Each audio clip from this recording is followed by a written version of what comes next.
I'm willing ya corruption okele. Corruption okay. Ngadenga corruption okele. Juma live for life. Dati J, Banding Dati J, J-Ru Dati J. Don't let me see to low let me sound it. Now willing ya, corruption no kele. Na corruption no kele. Na corruption no kele. Ninyela mofo no no no. Ninyela mofo no. I want the mofo ha ha ha. You tell a mo dati J, ola mo dati J, banana mo dati J, Jumali David, Ninyela silfo no no no. I want the silfo ha. You tell a mo dati J, ola mo dati J, banana mo dati J, Jumali David, and Ninga Tonya Pumakasifo. Amul besunyaro la tolai. Itela mudati jing, ola mudati jing, banana mudati jing, chumali dabi jing, nkulumbi nama bodula desetulai. Tulisa for way, netero safu ke pangole kumami right. Everybody will safu, ke pangole kumami right. Tano la nyato ni ke fang ko rong mira. Iye tambin dile buye mobe na pa. Tajirin te ya fonga bayino, ay bojam. Tilimbali ya fonga bayino, ay bojam. Pangoti tano la nyato, ni ke mirai fangkula. Fangkung, idem la de. The banco long banco ye banco tama. Santonto capitalo to killing. Corraco no corruption. Filo can corruption. To kudula corruption. Garandula corruption. Idun tadawoda. Abijele. Idun tadawoda. Corruption obije. Pending dinner. Nga fending keye. Omanyana kela de janto. When to la te jay. Kodakalo tebula. Tulsa for way,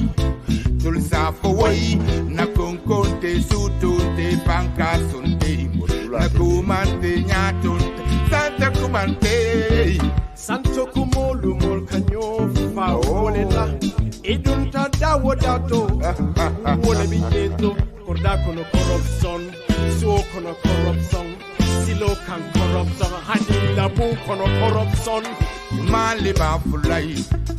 Dati Jim, Banding Dati Jim, Teru Dati Jim. Don't let me to low let me sound it. Yawulinya, corruption no kele. Na corruption no kele. Na corruption no kele.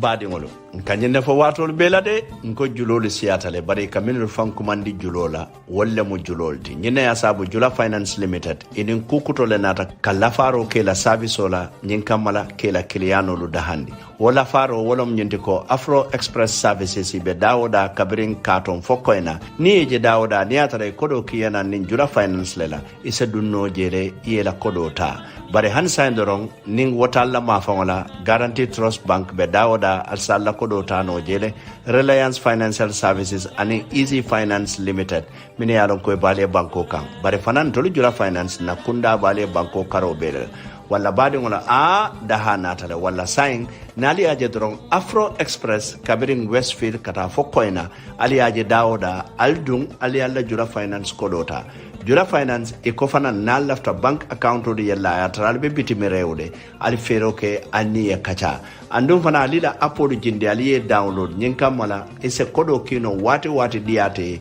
ila moye Gambia jang bare manna da wala fana ni lafta credit kola nyen network on membebe Gambia wala ni lafta cash power kila moye Gambia nka nyimbe kalele wala Jura Finance ntolo fana mu nyonta wonleti tonya banko julolu siatale bare julolu nyaton kolo walla mun tolti Jira Finance Limited. Mengbe Kering. Nkafo wole nyama.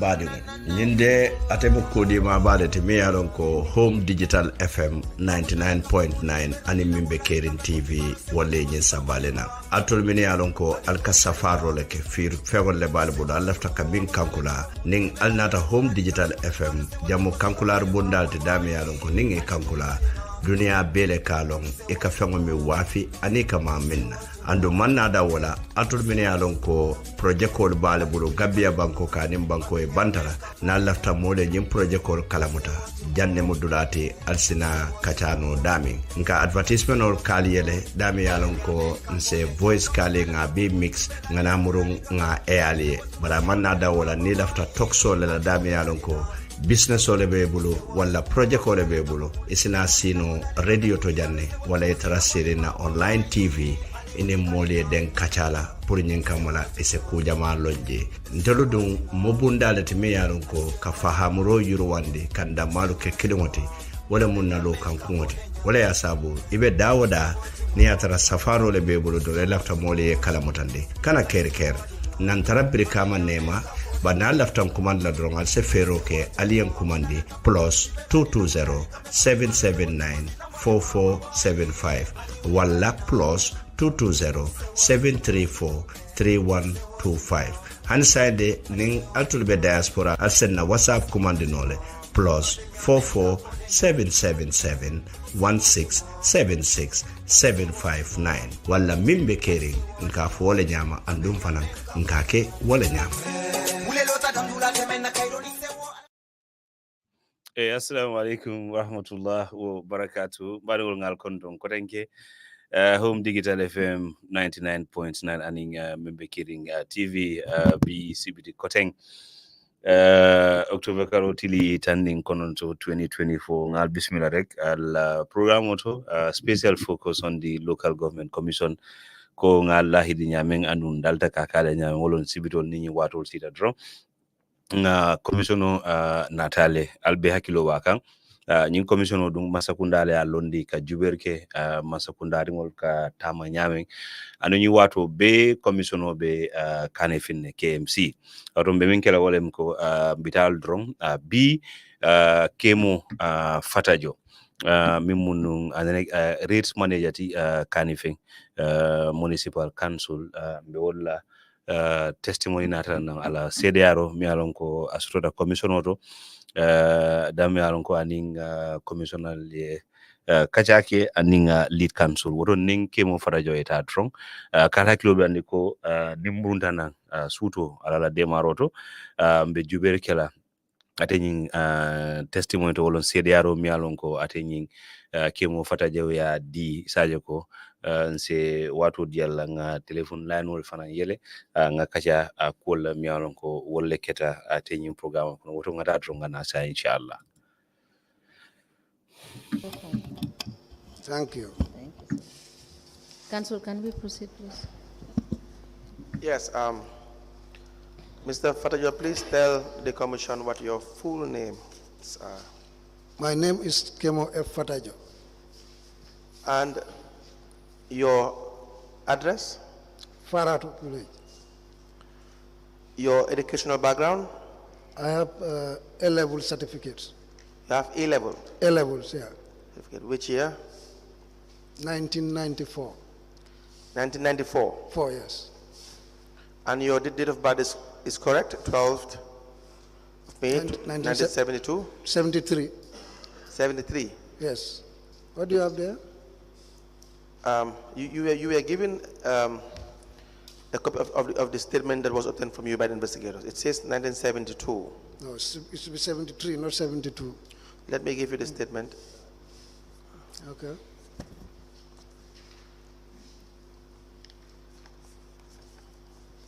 I'm sure you recalled that a statement was obtained from you. A Yes. statement and an additional statement.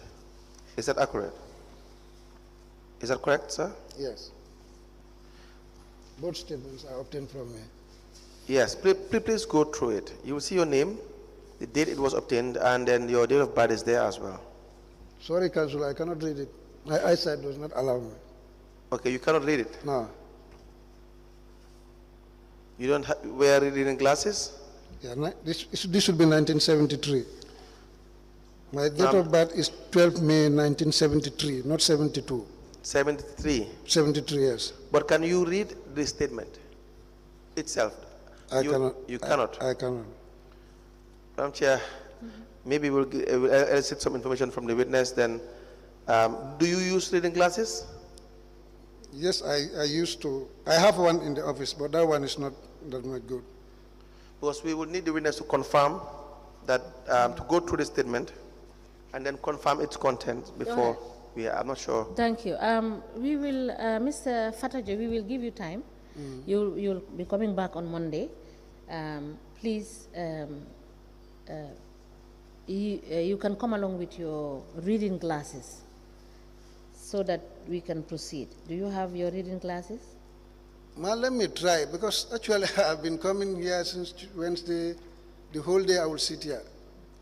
We are so sorry. Let me try it with my bare eyes. Because the timing of our witnesses, we had an issue with that, and we are so sorry about that.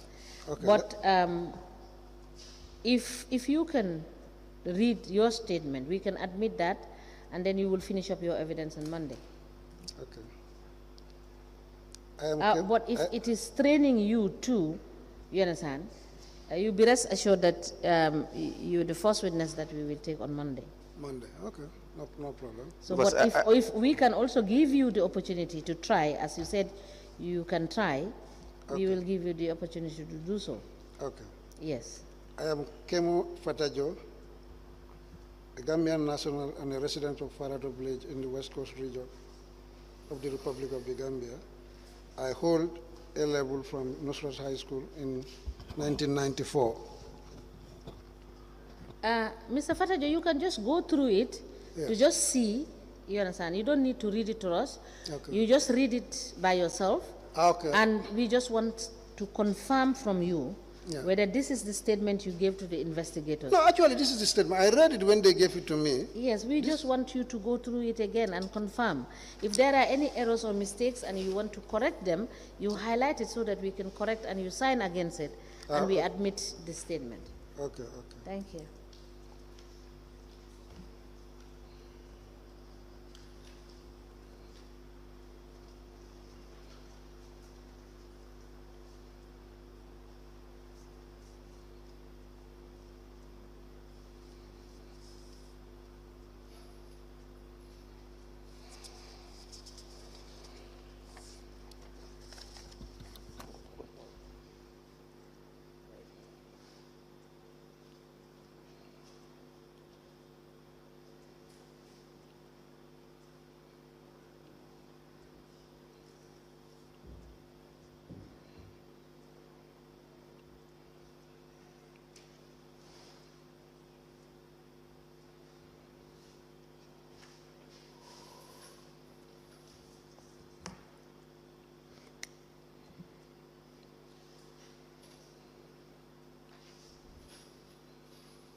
Yes, ma'am. This statement was given by myself. Please check the additional statement that you gave.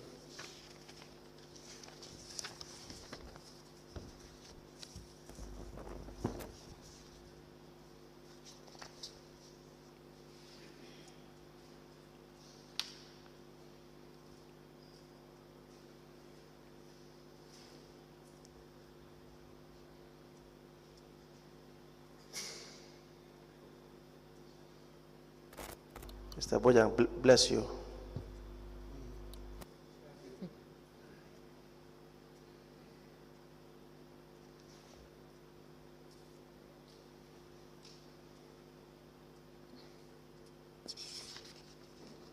Yes, this one also is for me.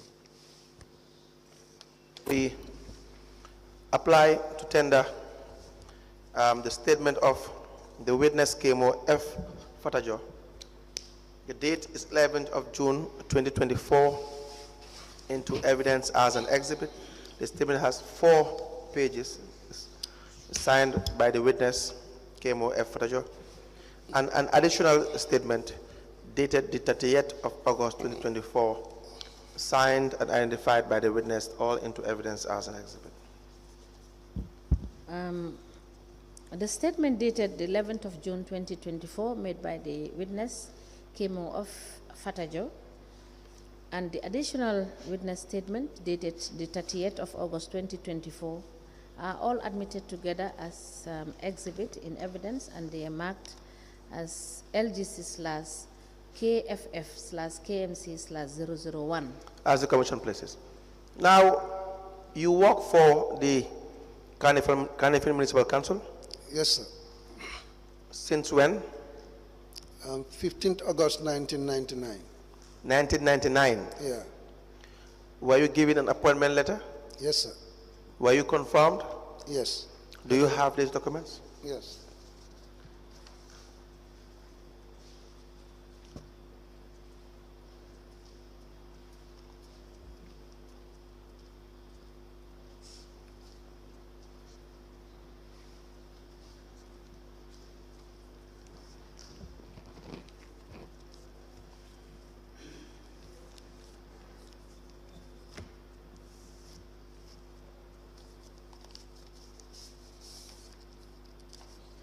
That's the appointment letter. Confirmation. These are promotions, yeah.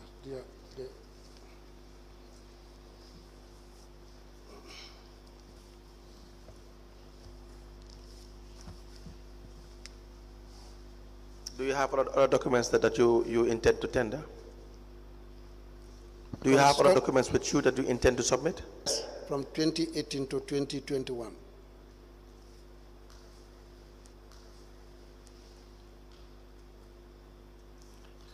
Please proceed. Number 2. Number 2, my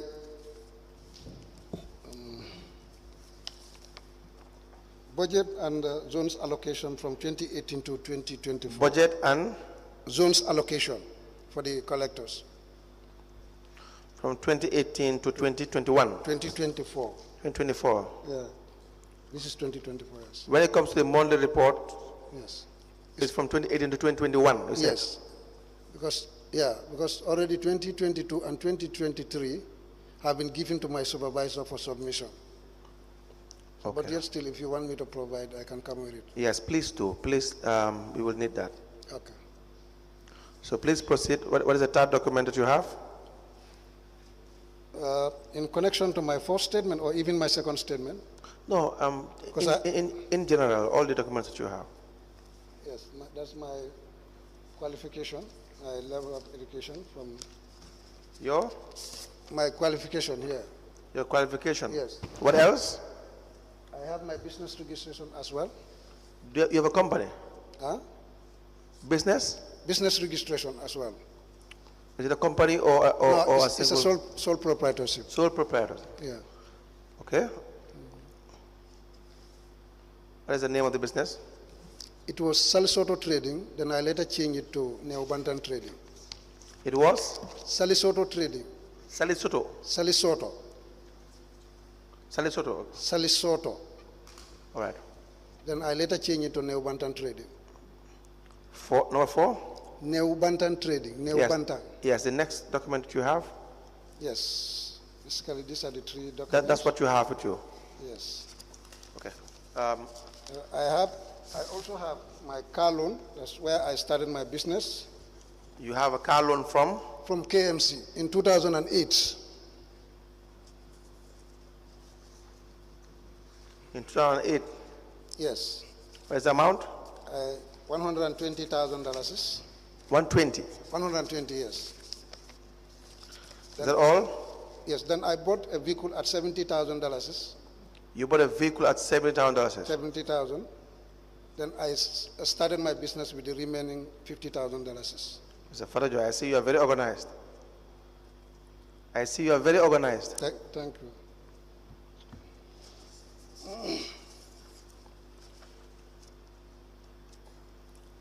You bought a car for $70,000? 70, yes. And then you started the business with?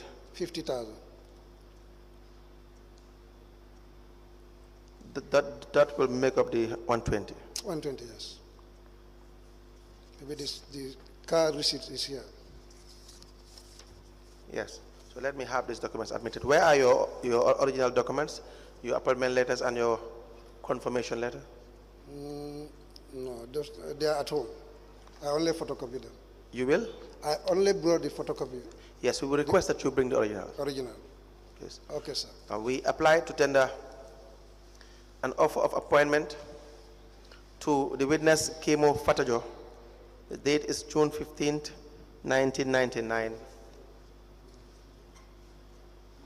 A confirmation of appointment, 4th August 2004. A promotion letter, 29th of March 2004. Another promotion letter, 30th of May 2006. A letter with the heading Acting Trade License Manager, 24th of April 2006. A confirmation in appointment, 26 March 2008. Recommendation letter.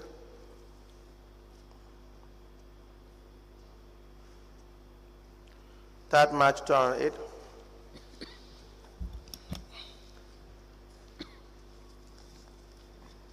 A confirmation in appointment, 26 March 2008. And a letter of upgrading of status, 28 July 2022, into evidence as exhibits.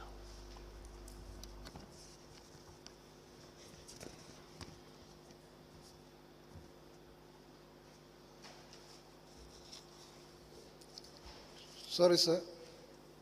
Which original documents did you ask for? My appointment?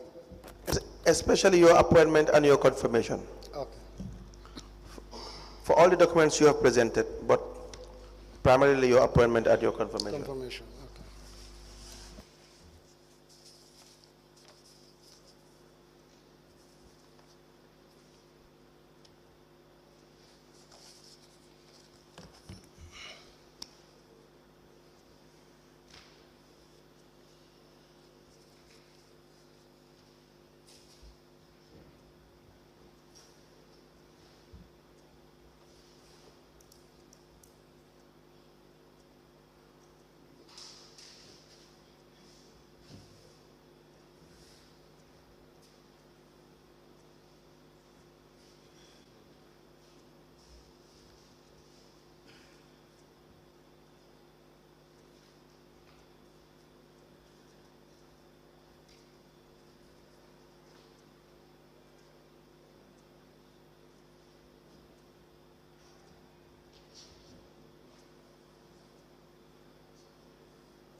A letter dated the 16th of June 1999 with reference KMC/ADM/staff.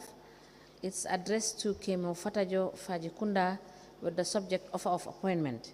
The letter is signed by Ibrahim D. Jobate for municipal clerk, and it is copied to the chairman KMC Treasurer Systems Manager.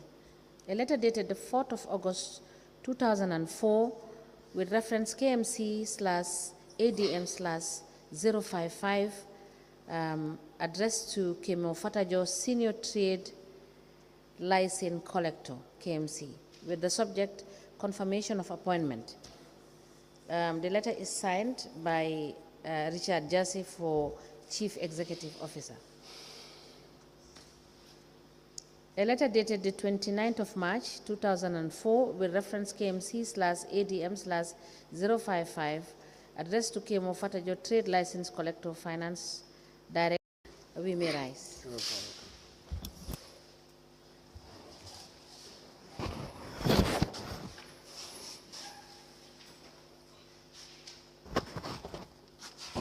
Joe? Morning, ma. You are welcome back. Thank you. And Council, can you please proceed? Yes, thank you very much, Honorable Chairperson. Good morning to all the commissioners, Honorable Secretary. Mr. Fatajo, good morning. Morning, sir.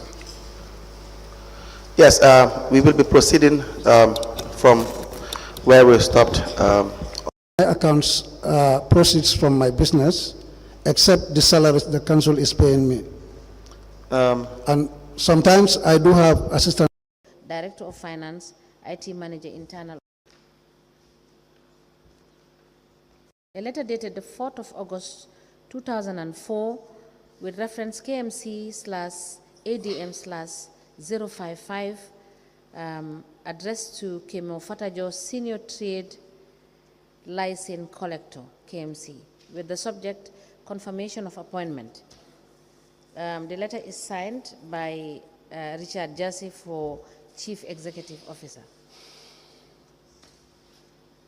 A letter dated the 29th of March 2004 with reference KMC/ADM/055 addressed to Kemo Fatajo, Trade License Collector, Finance Director. The subject is promotion. The letter is signed by Ibrahim D. Jobate, Director of Administration, and it is copied to the Lord Mayor, KMC, Finance Director, Trade License Manager. A letter dated the 24th of April 2006 with reference KMC/ADM/055 addressed to Kemo Fatajo, Assistant Trade License Manager, KMC, with subject Acting Trade License Manager. The letter is signed by Dua Ojata for Chief Executive Officer. It is copied to Acting Mayor, Director of Finance, IT Manager, Internal Auditor. A letter dated the 30th of May 2006 with reference KMC/ADM/055 addressed to Mr. Kemo Fatajo, Assistant Manager, License Collection Unit, with the subject promotion. It is signed by Ibrahim D. Jobate, Chief Executive Officer. It is copied to Acting Mayor, KMC, Director of Finance, License Manager. A letter dated the 26th of March 2008 with reference KMC/ADM/055 addressed to Mr. Kemo Fatajo, License Manager, with subject confirmation in appointment. It is signed by Dua Ojata for Chief Executive Officer. It is copied to Lord Mayor, KMC, Acting Director of Finance, IT Manager, Internal Auditor. A letter dated the 3rd March 2008 with reference KMC/ADM/055 with subject recommendation. It is signed by Dua Ojata, Director of Administration, and is copied to Lord Mayor. A letter dated 26th of March 2008 with reference KMC/ADM/055 addressed to Mr. Kemo Fatajo, License Manager, subject confirmation in appointment. It is signed by Dua Ojata for Chief Executive Officer. It is copied to the Mayor, Acting Director of Finance, IT Manager, Internal Auditor. A letter dated 28th of July 2022 with reference KMC/HR/001 is addressed to Kemo Fatajo, License Manager, with the subject upgrading, and it is signed by Dembo Ja for Chief Executive Officer. It is copied to the Lord Mayor, KMC, Director of Finance, License Manager, Internal Auditor, and Payroll. These documents are admitted in a bundle as an exhibit in evidence, and they are marked as LGC/KFF/KMC/002. Council, I believe this is a convenient point to stop. As a commission process. Mr. Fatajo, thank you so much. You're welcome. We'll see you on Monday. Thank you. We may rise. You're welcome.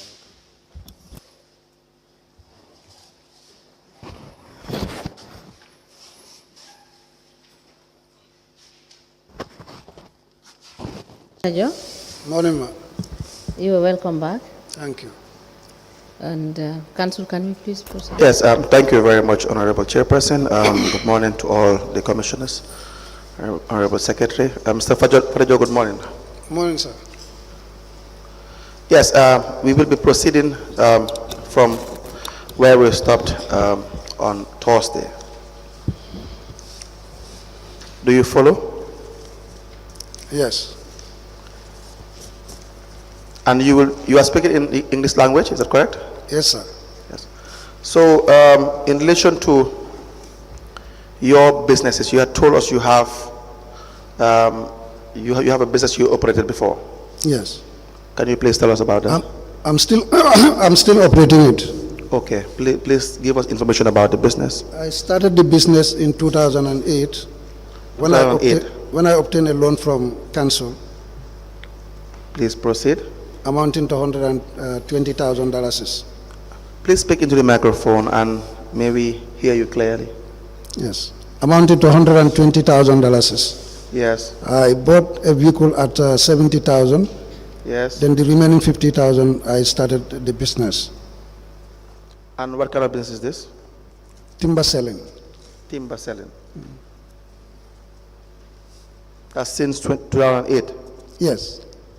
Do you have a business account? Do I have? A business account? No. I have only personal account. Because it's a sole proprietorship. It is what? It's a sole proprietorship.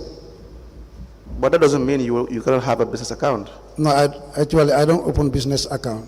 So how can anyone differentiate the money that you generate from the business and your own personal monies? Well, what I have in my accounts proceeds from my business, except the salaries the council is paying me. And sometimes I do have assistance from my brothers, because I could remember in 2012, I asked for a help and they sent me some money to expand the business. That's in 2012. 2012. Huh? That is in 2012. 2012, yes. And how much was sent? Actually, I don't know the exact amount because they were in bits and pieces. In bits and pieces? Yes. How much did you ask for? Well, I asked them to help me, so they started sending me. I have the receipts with me. How many accounts do you have? I have 2. Please tell us the accounts.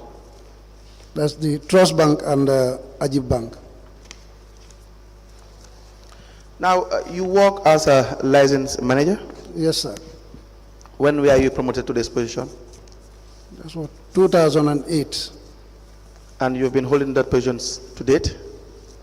Yeah, in 2010, I was moved to market for, I think, 3 or 4 months, then back to Lansings. Then in 2000 unit, 6 months. Yes. Then 2016, I was recalled back to Lansings as manager. How about 2018? Where were you in 2018? I was in Lansing. License. Yeah. Were you ever redeployed? No. From You were there- 2018. You were there as license manager. Yes, sir. Do you conduct, or do you know whether council will conduct a license assessment in a given year? Yeah, we do assess together with my collectors, because normally at the end of every year, we divide the municipality into zones based on the... How many zones? Right now we have 26 zones. Please proceed. Because the zoning is based on the number of available collectors in a given year. So this year we have 26 collectors. We divided the municipality into 26 zones. Yes. So once you divide your collectors into zones, then what do you do? Every collector will be given an area to be assessing and issuing invoice, together with the supervisor and my humble self and my assistant. Are these recorded? Yes, we do. How do they record this information? We record it in Excel form. Excel form for every year? Yeah, every year. And naturally the number will increase every year? Yeah, of course. Do you have this information? Yes, but from it's not available. It's not available with me here. But can you produce it? Yes, I can. So we will need you to produce the information from 2018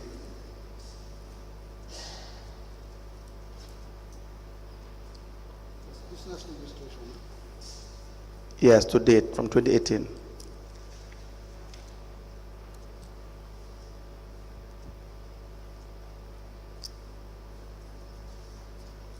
Okay. Yeah, so in 2018, how were they collecting license fees? Were they paid to the bank, or to the cashier, or to the relevant collectors? I could remember 2018, they were paying it to the cashier, the receiving cashiers, up to 2019, when they were asked to be paying it to the bank. So from 2018 to 2019, they were paying to the receiving cashier? Yes. You mean the collectors? Yes, collectors. They will keep a cash book, would they? Hmm? Do they keep a cash book? Yeah, they do keep cash books. And what is your role as a manager? I coordinate their activities, prepare weekly, monthly, and annual report on the revenue collection. Do you have this information? Do you have this? I have some, but you not said all. weekly, monthly, monthly, and annual. Annual, yes. Do you have this data? Yes, I have some, but not all. What do you not have? I have for daily, monthly from 2018 to 2021. What happened in 2022 and 2023? Actually, I was trying to print them, but maybe due to circumstances, I could not print them. No, not now. If you can produce it. Of course, I can produce them. So you can produce the weekly, monthly, and yearly reports from 2018 to date? Yes. Please write that down. We will request that you produce this information.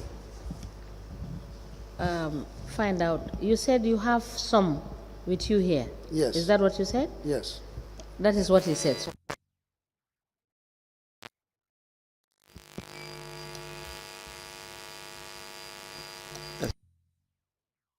yes, he can present what he has, then you can go through and see what he does. Thank you. Mr.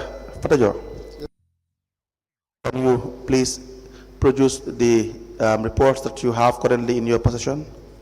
Yes. This is 2022.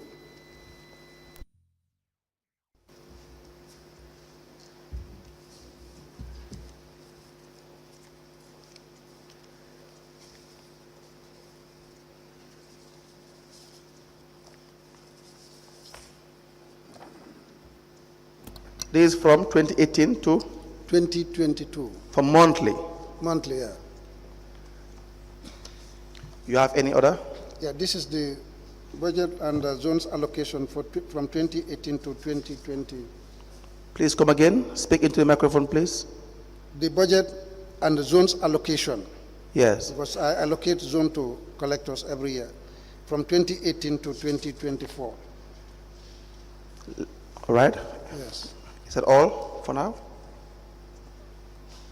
Yes, except for my, because the Madam Chair asked for my original employment. Yes.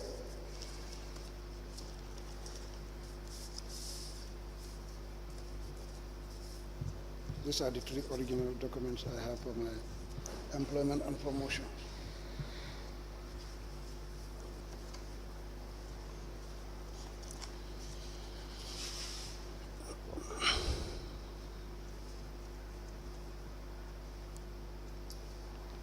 Is that all, sir? Yeah, for the original. Because I have all the duplicate, but unfortunately, the original of some of my promotions are missing. I cannot trace them.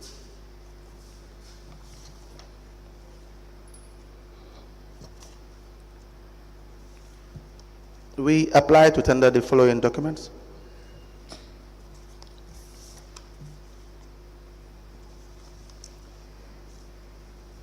But the promotion is original. But how about the acting trade license manager promotion? Is that the original? Is this an original? This is a photocopy. Is that not an original? Well, if it is a photocopy, maybe it's a mistake. Then I could not trace the original. Looks like a photocopy, but then I will show them. Okay. Show the commissioners. Okay, sir. And your offer of appointment as well. Is that supposed to be an original? No, that's original. Yes.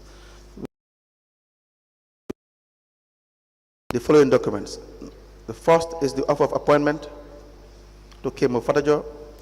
The date is 15th of June 1999, signed by Ibrahim D. Jobate for the municipal clerk, is the original document of the one that was tendered. A promotion letter addressed to the witness, 29th of March 2004, signed by Ibrahim D. Jobate, Director of Administration. And a letter with the heading Acting Trade License Manager, 24th of April 2006, addressed to the witness Kemo Fatajo, signed by Dua O. Jata for the Chief Executive Officer, into evidence as an exhibit. We have the following documents as well. The 2018 budget and zones allocation, the trade license collection for the month of February 2018, 2019, 2020, 2021, and 2022, all into evidence as exhibit.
Mr. Fatajo, the offer of appointment, is it the original or a photocopy?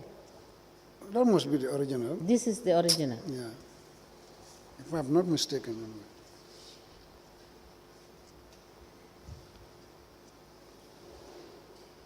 I gave you the photocopy on Thursday.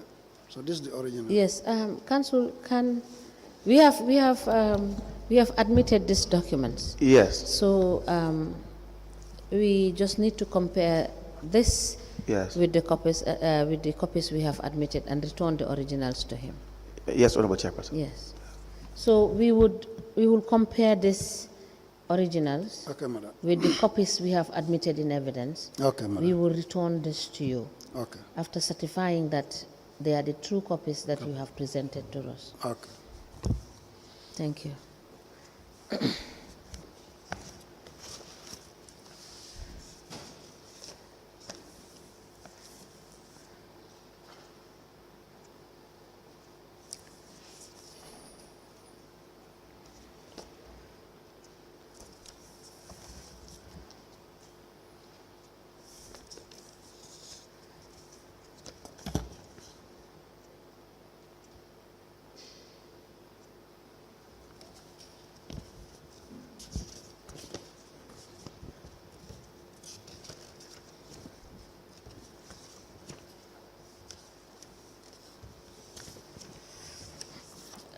Mr. Fatajo, we will return the 2024 budget and zone allocation. Yes. Because this is not within our mandate.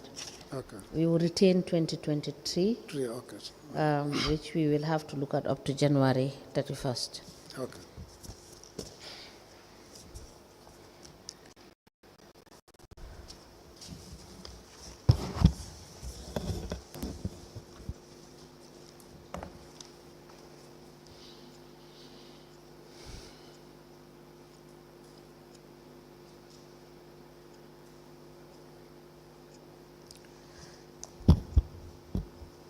The trade license collection for the month of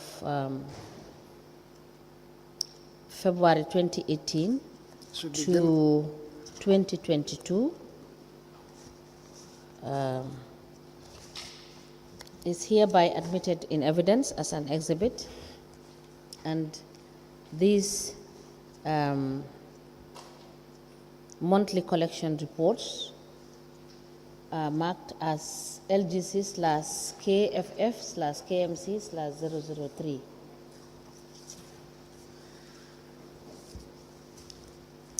As the Commission places. No, I have one more to admit.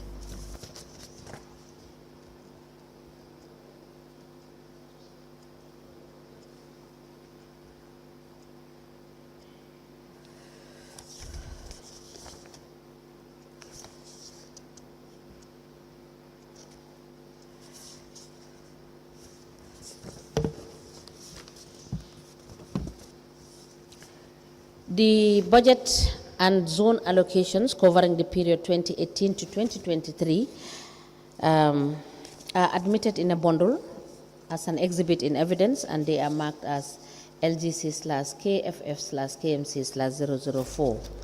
As the Commission places. Now, just for you to shed light on the budget, what is the budget allocation for or about?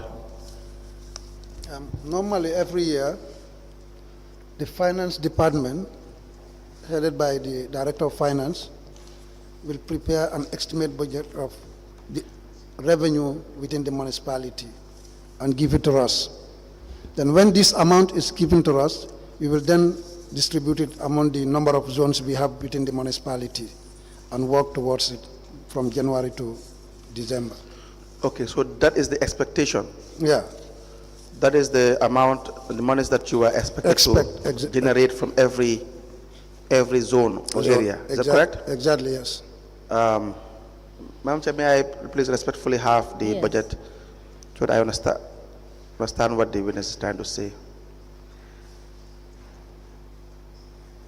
Registrar, please hand over this. And let me just.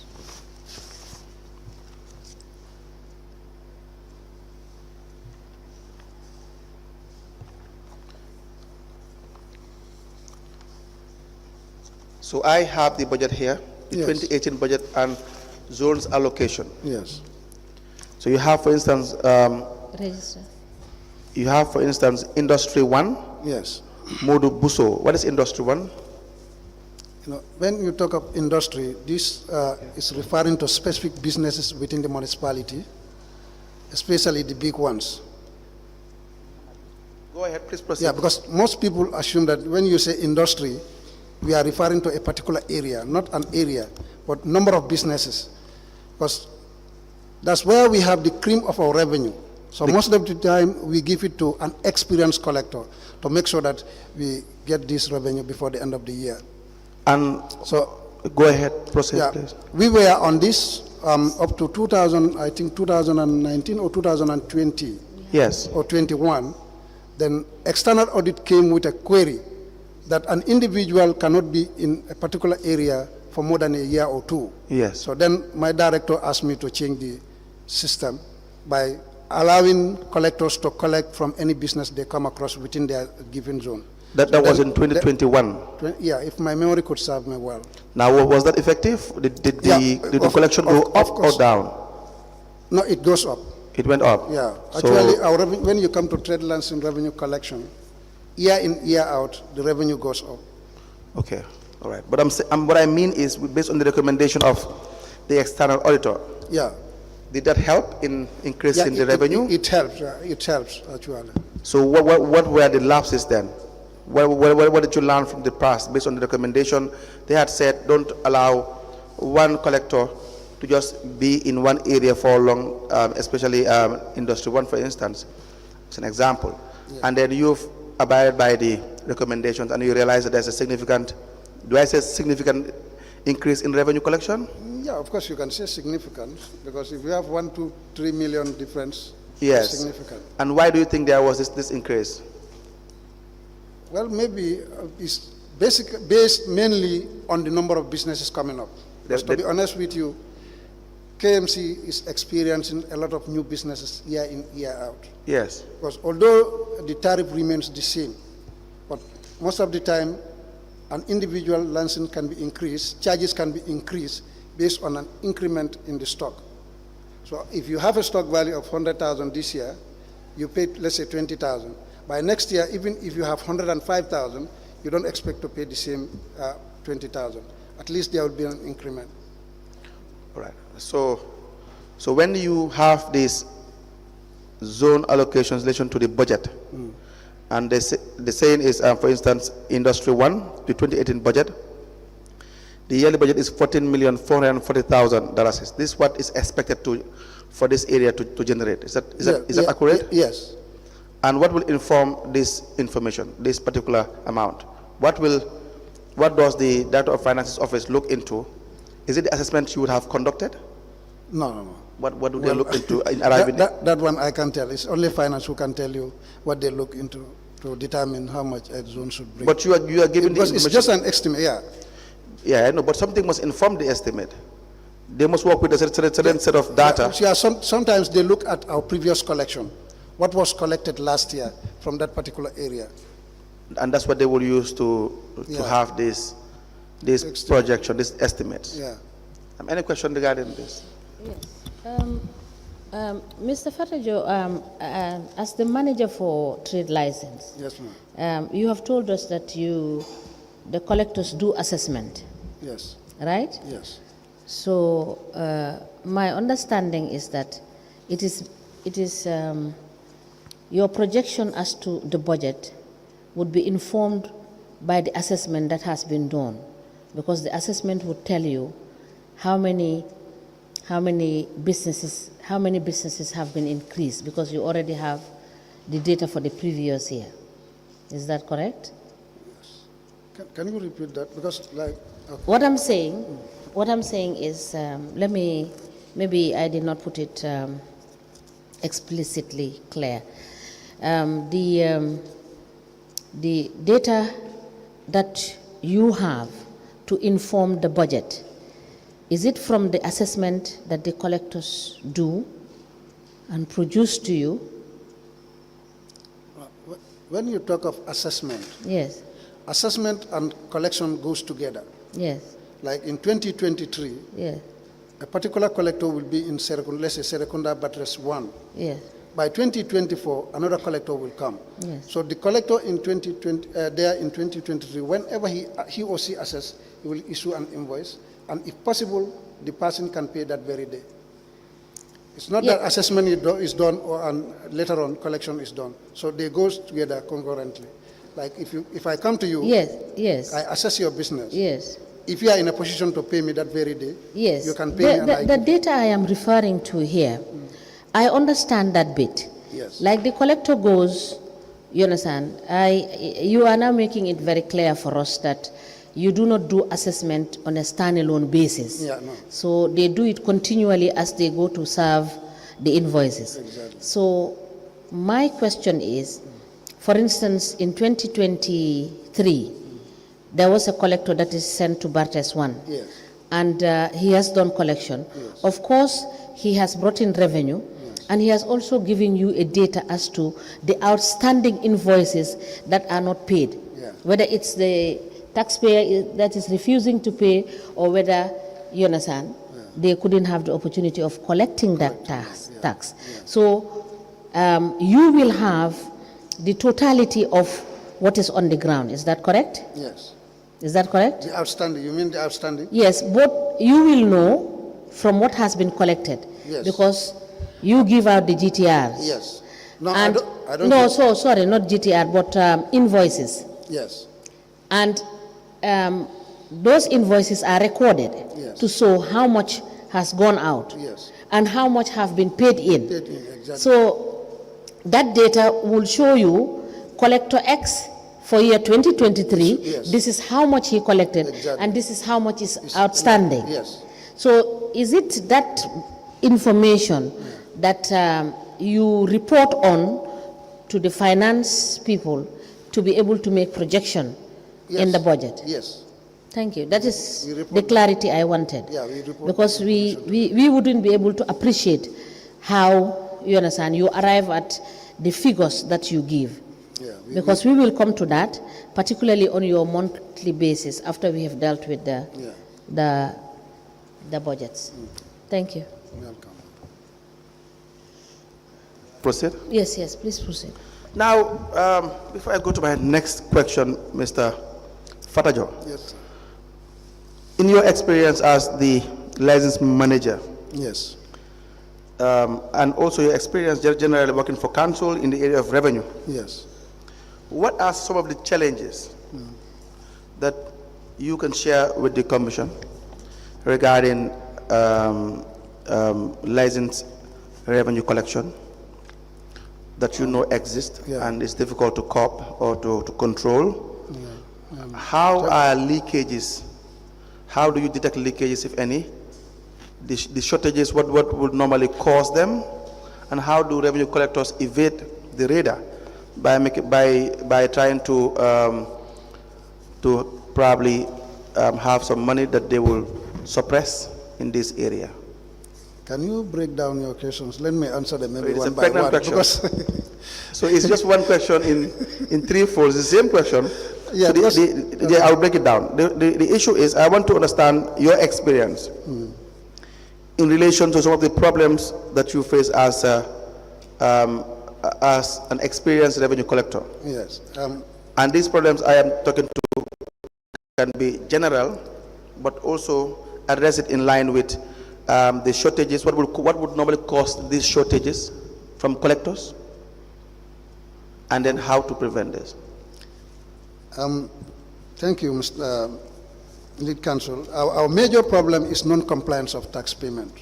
It's not? Non-compliance. Non-compliance. People are not ready to pay license when you come to revenue collection. Because you can go to an individual maybe for months, 2, 3, 4 months before you get your payment from him or her. So that's our major payment, our major challenges we are facing. In terms of revenue suppression, I'm not saying there is no revenue suppression, but because that's practically impossible. But council, under my leadership, I try to minimize it as much as possible. Because every day, I'll make sure that collectors, when they come back to the office and submit their cash books and GTRs to the internal auditors. And I personally, every fortnight or every 2 weeks or 3 weeks, I will call for all GTRs and cash books to make sure that whatever they have in the GTR is what is being submitted to the receiving cashiers. So on the side of revenue suppression, we try our utmost to minimize it, if not eradicate it. Is it possible that revenue collectors can collect more and declare less? For instance, you go to a particular place and then you're given, let's say, $50,000 and you declare, let's say, $40,000. Is that a possibility? Well, I have never heard of it before. Is that a possibility? I don't think that's possible, because if it happens, taxpayers will report to me. But I have never received such a report from any how taxpayer. about if a discount is given to the taxpayer? For instance, a taxpayer is supposed to pay $100,000. You ask them to pay $75,000. You declare $50,000. You know, it will be very difficult for a license collector to give discount to a taxpayer, because we have a tariff. And we all know that every day or two, we have people coming after us. Who? So we have the compliance coming after us. How do they come after you? To check whether people paid or not, and what they paid, whether it's in line with the tariff or not. Compliance, how do they do this? Well, I don't know, but maybe based on the directives from their So I ask boss. this because if you look at the License Act, the amendment of the second schedule, Order 2019, you will see it talks about the different tariffs, correct? Yes. I have on page 16, for instance, I want you to shed more light on this, where you have motor vehicle spare parts dealers. Dealers. How do you determine how much they should collect? I think it's 1 million and above should pay 37,500. Good, correct. So it says we actually, we are not experts in assessment. We use our know-how and experience to do assessment. That's my point here. Now, you have Class A paragraph F, you have class A, it says stock value of above $1 million. How do you determine this? No, that's what I'm saying. We use our experience and know-how. So now it depends, the discretion is entirely on the collector or the manager. Who has the discretion here? The collector, the guide assessing. Who issues these invoices or demand notes? The collectors. But you will, and you as the manager will authorize. And myself. You sign this together with my districts. No, they sign on behalf of the.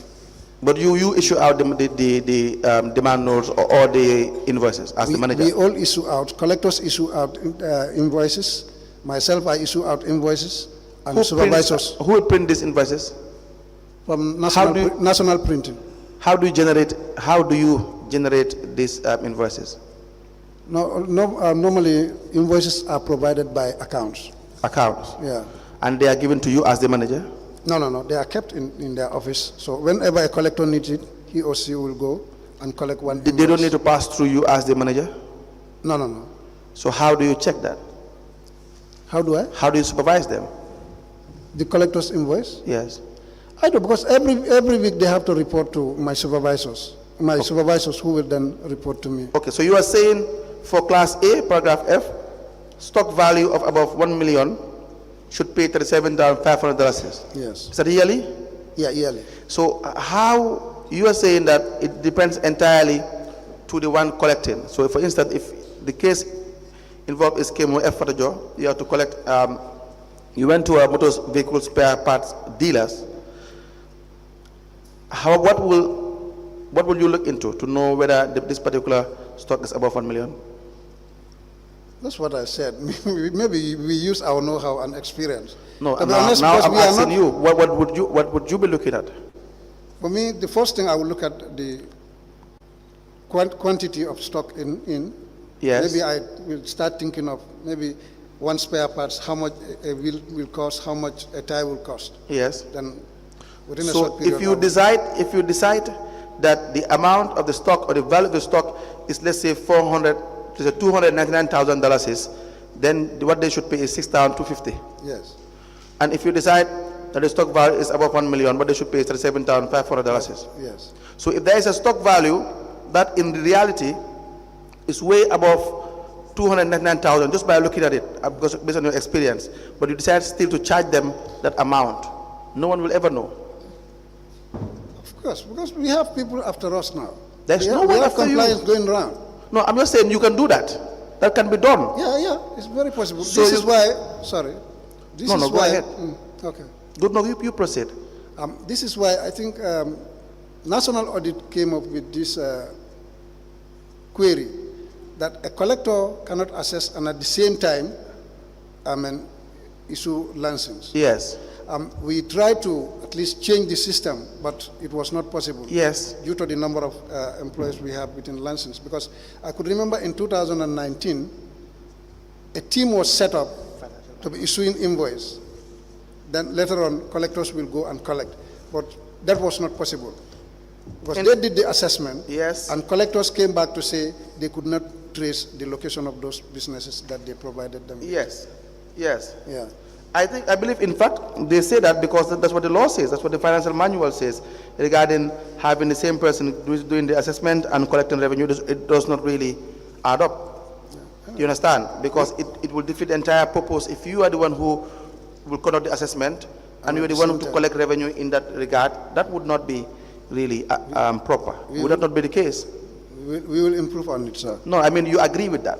Yeah, of course. That there can be really massive shortages of revenue, yeah, suppression of revenue and fraud based on that.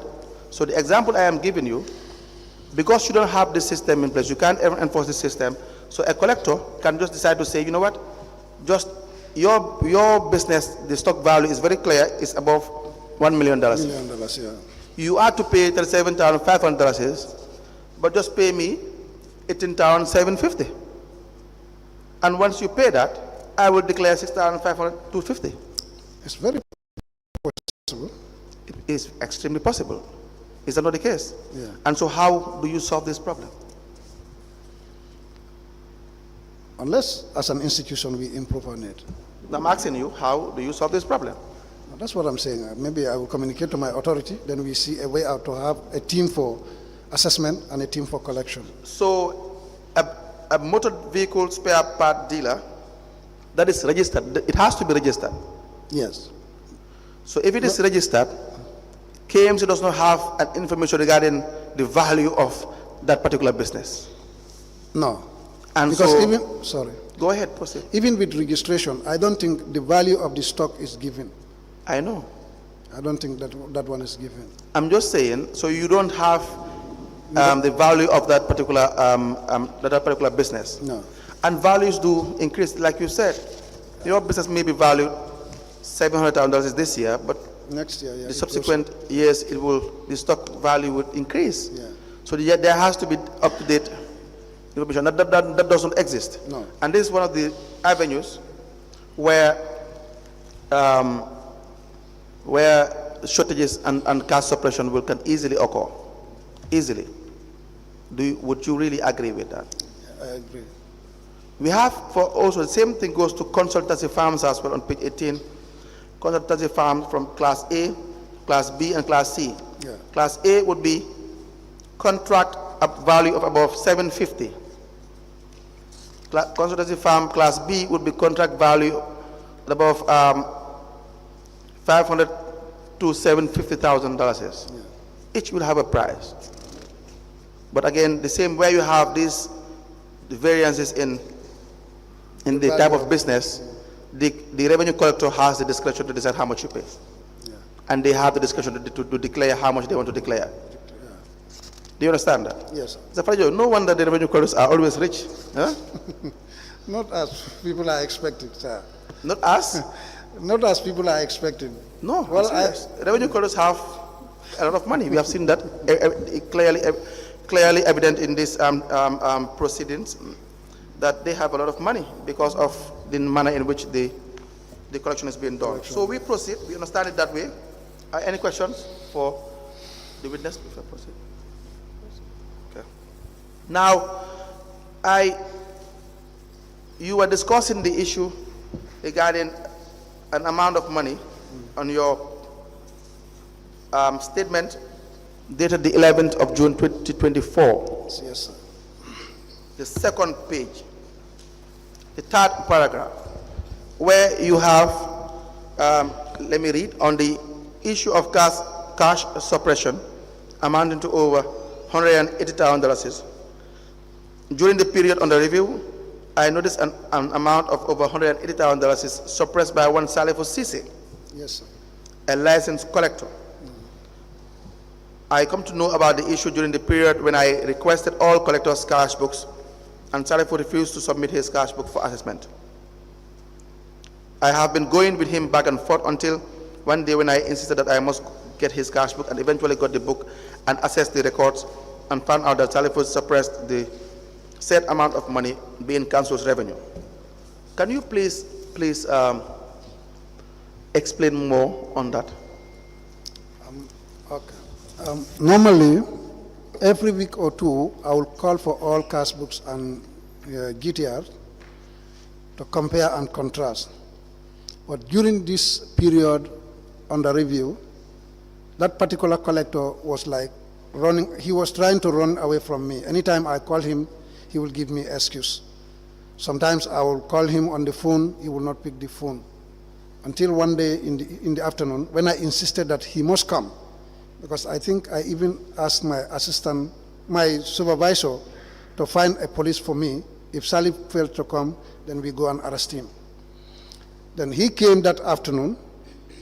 I requested for his cash book, which he handed over to me peacefully. The problem was the GTR. I said, I cannot check the cash book alone.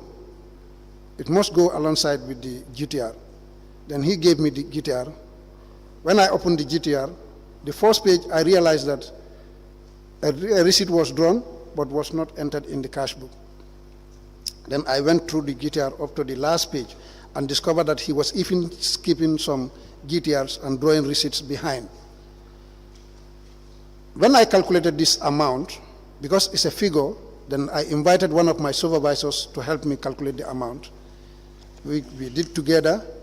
Then I confronted Salif and asked him, what is responsible for this?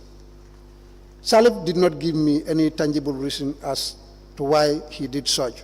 All what he told me was, allow me to continue the work, then I'll be paying it in installment. I said, I cannot allow you to continue work. With this amount of money missing in your book, I cannot allow you to continue work.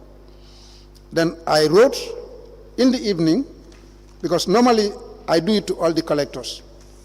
In the evening, Basiru Njai called me to say they need the cash book of all the collectors and the cash books and GTRs of all the collectors.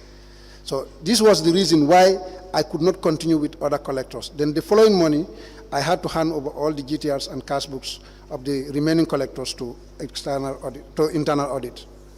But for Salif, what I told him, well, I'm going to write to the authority. Then it's up to the authority to decide whether to redeploy you or to ask you to pay for this money, which I did. And a few days later, after closing from office, a police officer called me from Kanifing station in relation to that particular issue. I went there, I found Salif there. They said he was brought there by KMC police.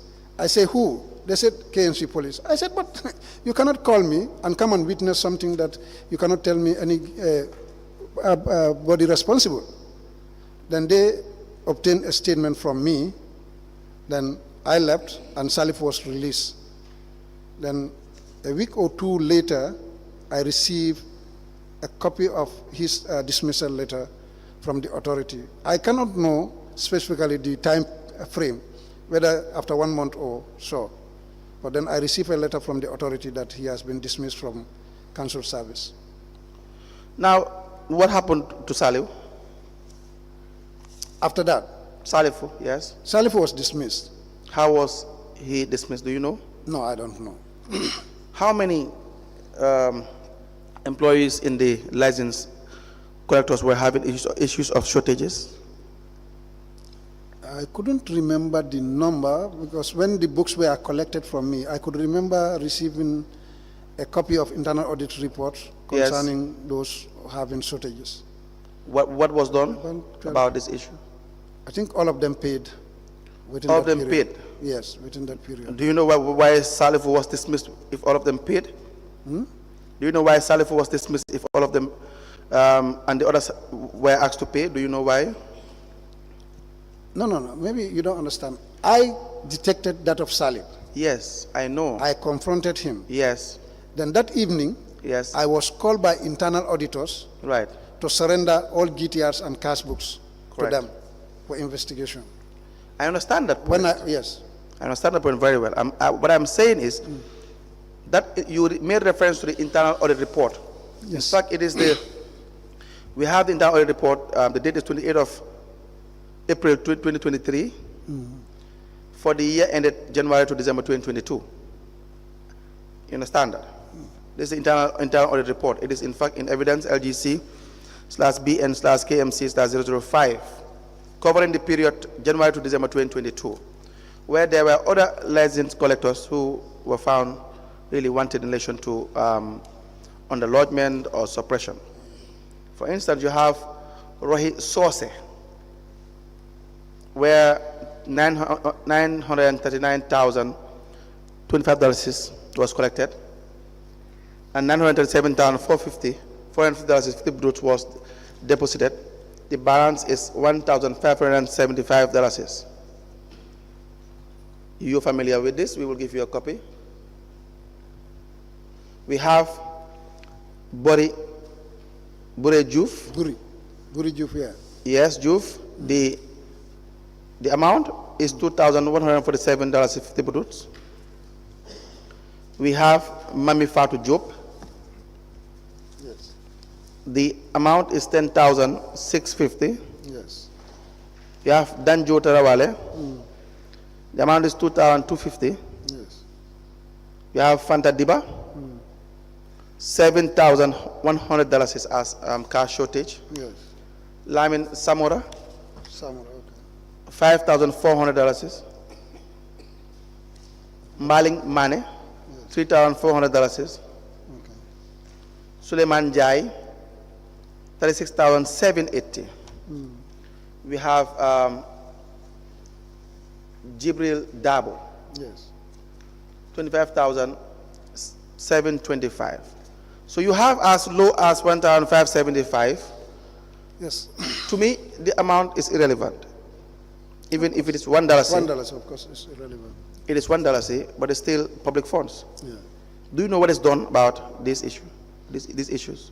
I understand these people were asked to pay and they paid off all these monies. Were they written to? That one I can't tell. So they were asked, who asked them to pay?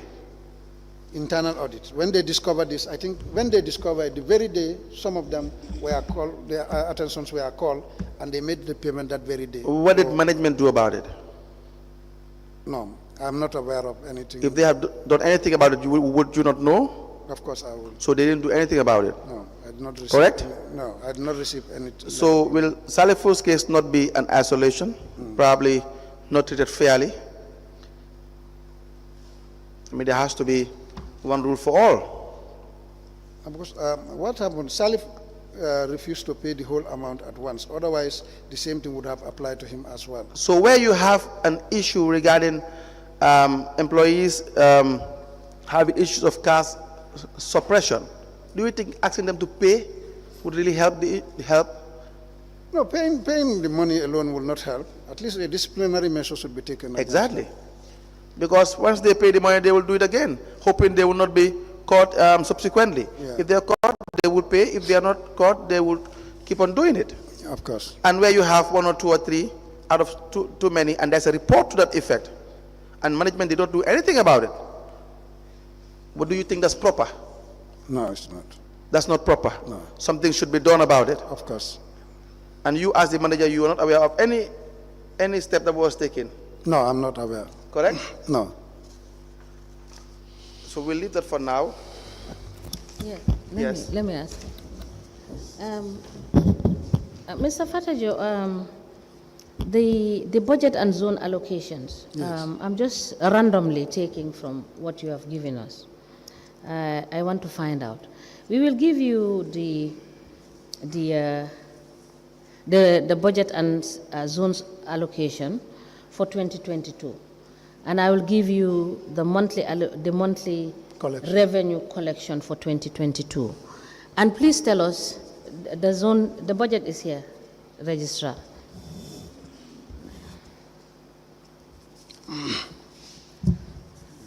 Give him the 2022. Now, give him the two.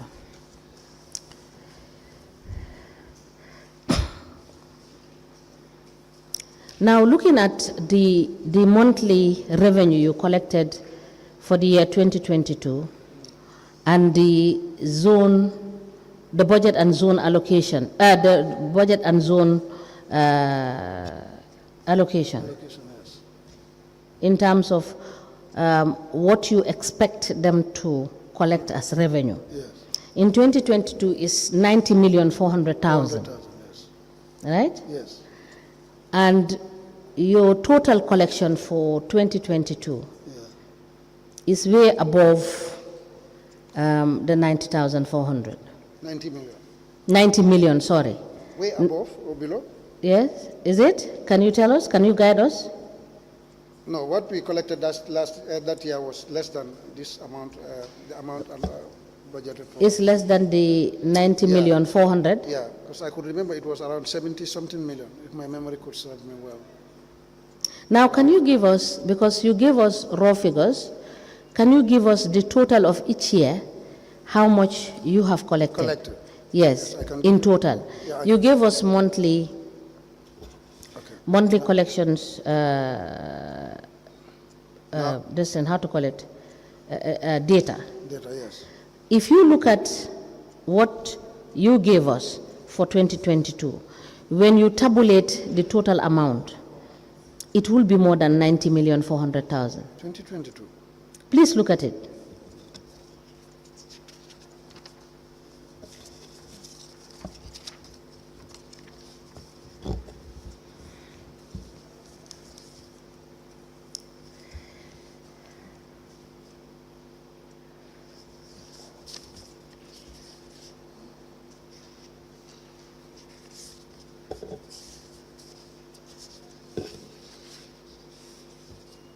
So you added the 12 million together, the 12 months together, from January to December Yes. for 2022. And it must I'm not saying individual month. I'm saying total for the end. year 2022. For yes. I doubt December that. 31st, I doubt 2022. I doubt that much. Maybe it's an error. It's But an error. Yeah, but I could remember what we collected that year was less than the target for the year. A little bit less. Well, Mr. Fadajo, you said this is from the metrics, from the system.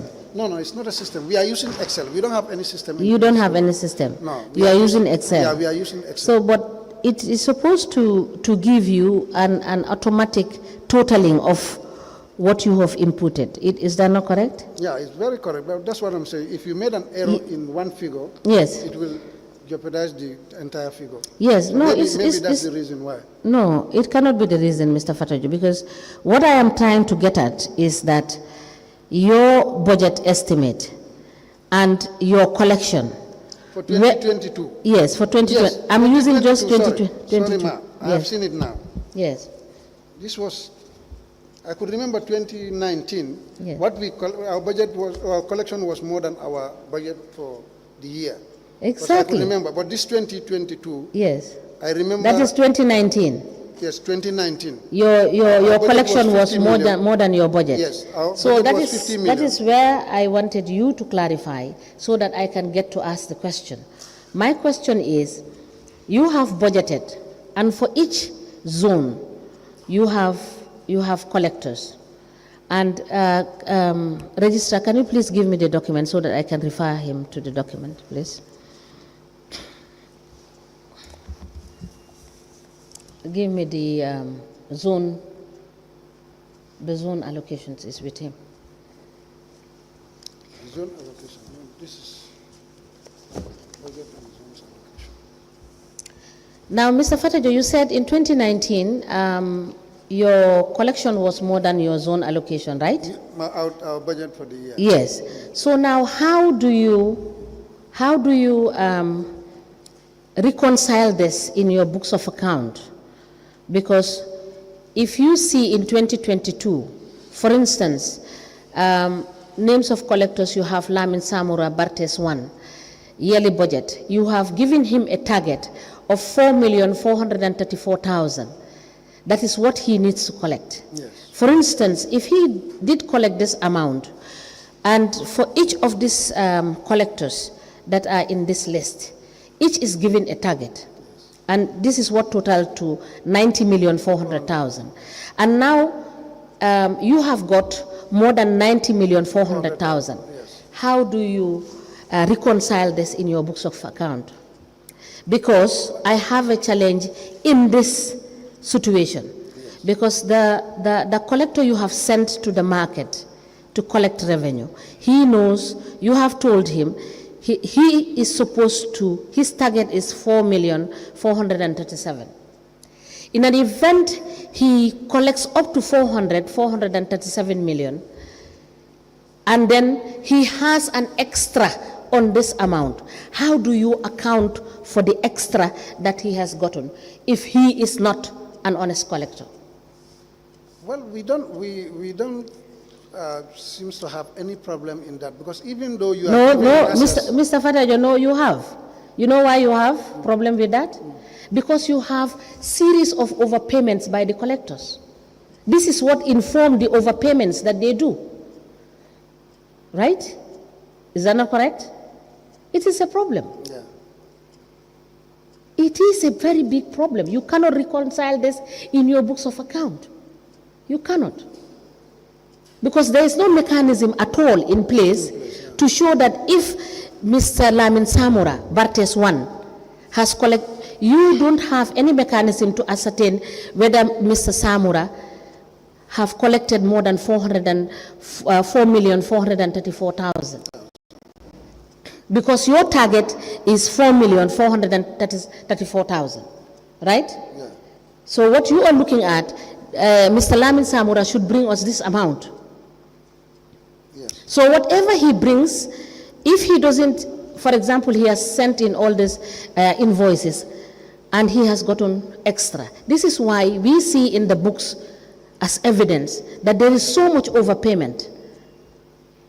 And there is no explanation by the collectors as to why the overpayment. Because you did not provide a mechanism to be able to capture that. And you are saying they are the ones that simultaneously do the assessment, Yes. which is another bigger problem. Because if there is a new business and they have assessed the business, just like what council referred you to in terms of the tariffs could be negotiated, right? So these are the problems on the overpayment and underpayments that have been done. Am I correct? You are correct. We can improve on it, ma'am. Thank you. Please proceed. All right, thank you. Yes, so we proceed with your statement, Mr. Fatajo. I know you have explained the 1% that you also collect it as a revenue collector, correct? The 1% that has been that council or the mayor authorized that you be paid. No, General Council. That's why I said some witnesses said the mayor, some witnesses said the council. So I said both either the mayor or the general council. Okay. But we'll come to that. I will leave that issue. Let's go to your second statement, the additional statement of the 30th of August 2024. It has 2 pages.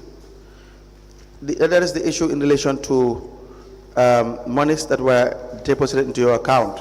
Yes. The statement reads, concerning self-cash deposits into my personal account, Trust Bank and Ajib Bank. The Trust Bank account number is 11202601431, and the Ajib 0032012051203457.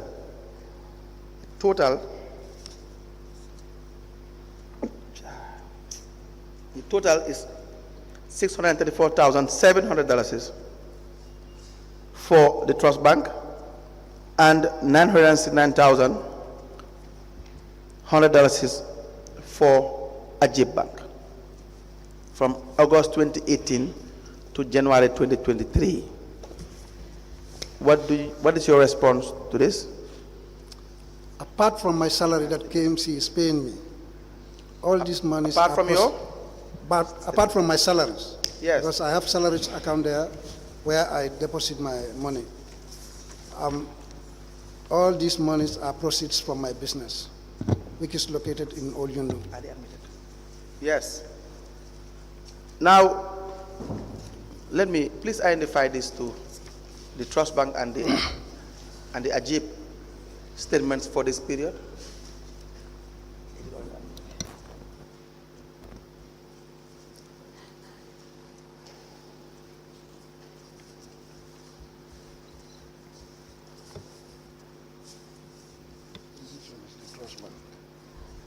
This one is the Trust Bank. The Trust Bank that you are shown, what is the account number?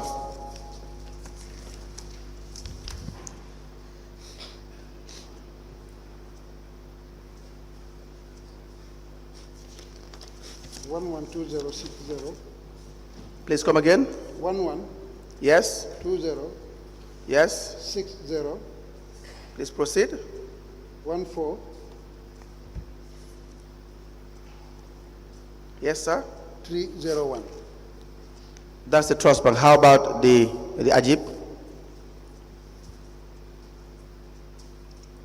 Ajib is 00. Proceed, please. 320. 1212. 051. Yes, sir. 20. 3457. Now, you confirm that these two statement of accounts belong to you. Yes, sir. These are the ones you were mentioning in your statement. Yes. We applied to tender a Trust Bank and an Ajib Bank Statement of account. As identified by the witness, the trust bank is account number is 11206014301, and the AJIP is 0032012051203457 for the period 2018 to 2023 into evidence as exhibit.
The two personal bank accounts maintained by the witness are as follows.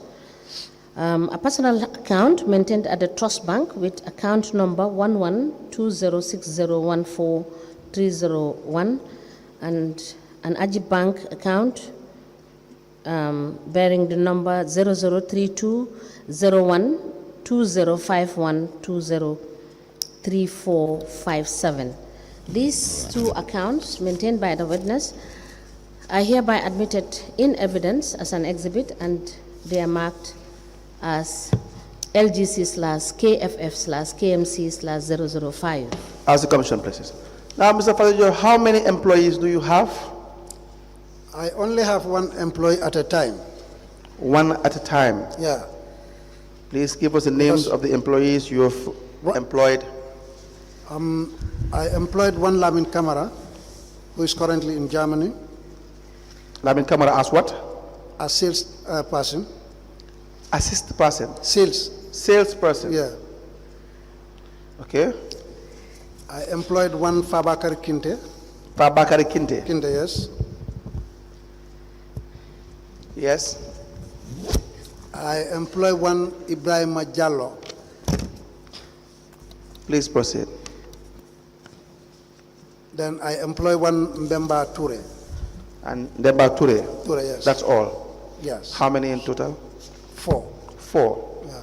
How much do you pay them? No, I pay them on commission. My first employee was one Alaji Bilo when I was in Farato. Alaji? Alaji Bilo. Bilo. Bilo. So from 2018 to date, how many have you employed? It's only one, that's member. From 2018 to date, it's just member? Member, yes. Member what? Ture. He's Ture. my operator, and at the same time, sales. Did you give him an employment letter? No. How much were you paying him? In timber business, normally I am paying him on commission. On commission. If you sell a timber, this is what you will get from one piece. So you sell timber. So how much do you pay when it comes to tax? How much do I pay? Tax. I think I could remember this year I paid to GRA. Yes, first with GRA and then second with, where in fact is your business? Is it within the Old Yundum? Old Yundum, yeah. 600 to 700 meters from Airport Johnson. That will be Brikama Area Council? Huh? That will be within the Brikama Area Council? You pay license? Yes. You have all your receipts? Well, I don't remember, but I have that of this year.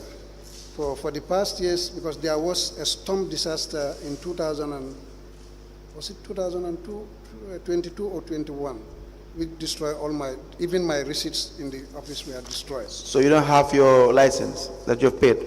For this year, I have for this year. From 2018? Yes. How much were you paying? 2,500. Which category will it fall under? Well, I don't know which category under Brikama Area Council because we have different tariffs. Our tariffs are a bit different. But you will know, you pay the license, so you know where you fall. No, but the category is not put on the license. It's only the amount that you pay. No, they cannot just tell you an amount and just pay the amount. You have to know what you're paying for. You, in fact, you more than anybody else should know. They should tell you what you're paying for, so that you know that they're not overpricing, overcharging you. That was not. Do you understand that? Yeah. You are a licensed manager yourself. Is that not the case? Yeah. You cannot just pay $2,500. Do you agree with that? You will ask them. Which category? Which category? And you know the category, you know the amount. Yeah. And you pay that amount. What do you say to that? It's possible, but this was not communicated anyway. It wasn't communicated to me. It wasn't communicated to? When the collector called me, he said, this is what I should pay. Then I asked my guys to pay him. No, Mr. Farajo, I'm saying that you should be in a position to tell, in fact, you are more experienced than the collector, I would even suppose. So you should be in a position to tell the collector that I want to see the category I fall under and how much I should pay. Actually, I did not tell So him. if you have to pay 1.5, you pay 1.5 instead of $2,500. I did not ask him that because I was. Do you have a shop? It's an open shop, yes. Do you have a shop? Yes. Is the shop still open? Is it still functional Yes. as we speak? Yes. From 2018? No, from 2008. From 2008 Yes. to date. So you don't have books of accounts? The people how many timbers you sold? Where do you import this Yes. timber? I was importing from customers. So you're no longer importing? No. I'm no longer importing. When did you stop importing? I'm now buying directly from Cambodia. When did you stop importing? This was sometimes 2019. Please speak into the microphone. 2019, 2020. 2019, 2020. 20, yeah. When was your last import? This was 2017. No, you said 19 or 20. No. I couldn't recall that anyway. But Mr. actually, for the past 2 years, I don't import. For the past 2 years, we're in 2024. Yeah. So that will be 2022. For logs, but for these white timbers, I am Importation. still So 2022 was last year? Yeah. Correct? Yes. And there's an amount that you should pay for timber import and export. Yes. Do you have that from 2018 to 2022? I have my royalties here and my duty, stamp duty. You have your? GRA, royalties. Your royalties? Yeah, when you are bringing in timber. Yes, let's proceed.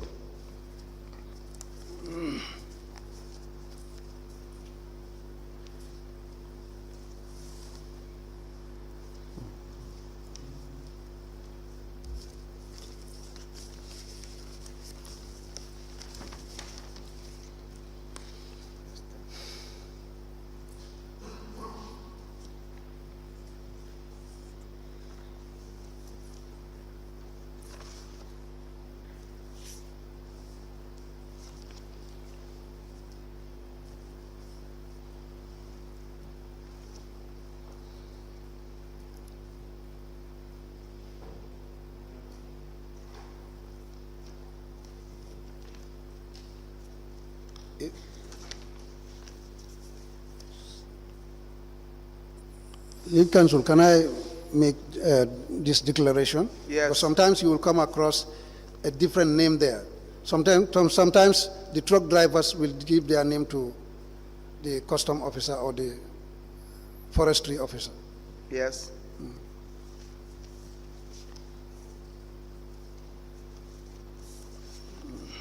So what you do, just work with the registrar and have a cover letter. You count the royalties, Okay. and all the period, because it's just too many, Okay. and we will have them admitted subsequently.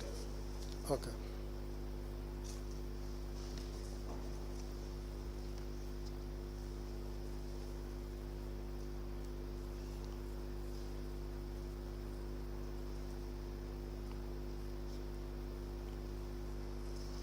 Now, Mr. Farajo, you have several deposits into your account from 2018, Yes. and this is your salary account as well? So these are accounts where this are account? Yes. Yeah, for instance, 28th of June 2018, $40,000 is. 10th August 2018, 10,000. The list goes on. You have December 2018, 70,000. 26th January 2019, $60,000. How would one know if these are monies from that you generate from your work as a license manager, or from your timber business, if it is functional, or any other source? Lead counsel, I am under an oath. Yes. I don't think I will sit here. The whole world is seeing me just to lie against my own soul. These are proceeds from my business, not from my counsel work.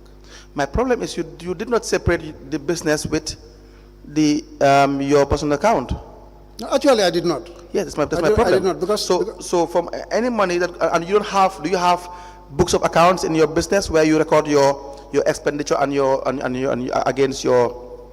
No, I don't have that. So there are no books of accounts in your business. No. No receipts of purchase of this timber or this log. These are the receipts I'm showing you. No. These are not the receipts. No. These are not the receipts. These are $1,200, $300 that you pay to GRA. No receipts. No receipts. No. No books of accounts, no receipts whatsoever. No one knows how much you earn in a given year or in a month. No one knows. And then you have all these transactions into your account, and you are the license manager. It's serious, Mr. Fatajo. Well, it's serious. I'm not accusing you of fraud, but it is not clear as well. Do you understand that? It is not clear as well because you are in charge of revenue collection. Do you understand that? Yes. And so, for you to explain to the commissioners, for them to understand these significant sums of monies. Okay, well, you must be able to say this, how much my business generates. No, that's what I'm saying. Explanation is another thing. Yes. And making people believe in you is another thing. Yes. But between me and God, the purpose of starting this business is just to try and do away with public fund. Yes. Because I have it at the back of my mind. Yes. That whether here or hereafter, I'll be accounted for it. Yes. That's the reason why when I obtained this loan from council, I said, it's better I start a business where I'll be able to take care of my family. Yes. I mean, I have no reason to doubt you. But I also, it's important for you to convince the commissioners. And it's just what you say matters. The amount that you've realized in between this period is significant. Do you understand that? Yes. And your employees, the ones your sales, is it your sales assistant? Council, yeah. Council. Your sales assistant? Yes. They would not be the one depositing this money into your account. Why would they not go to the bank and deposit this money?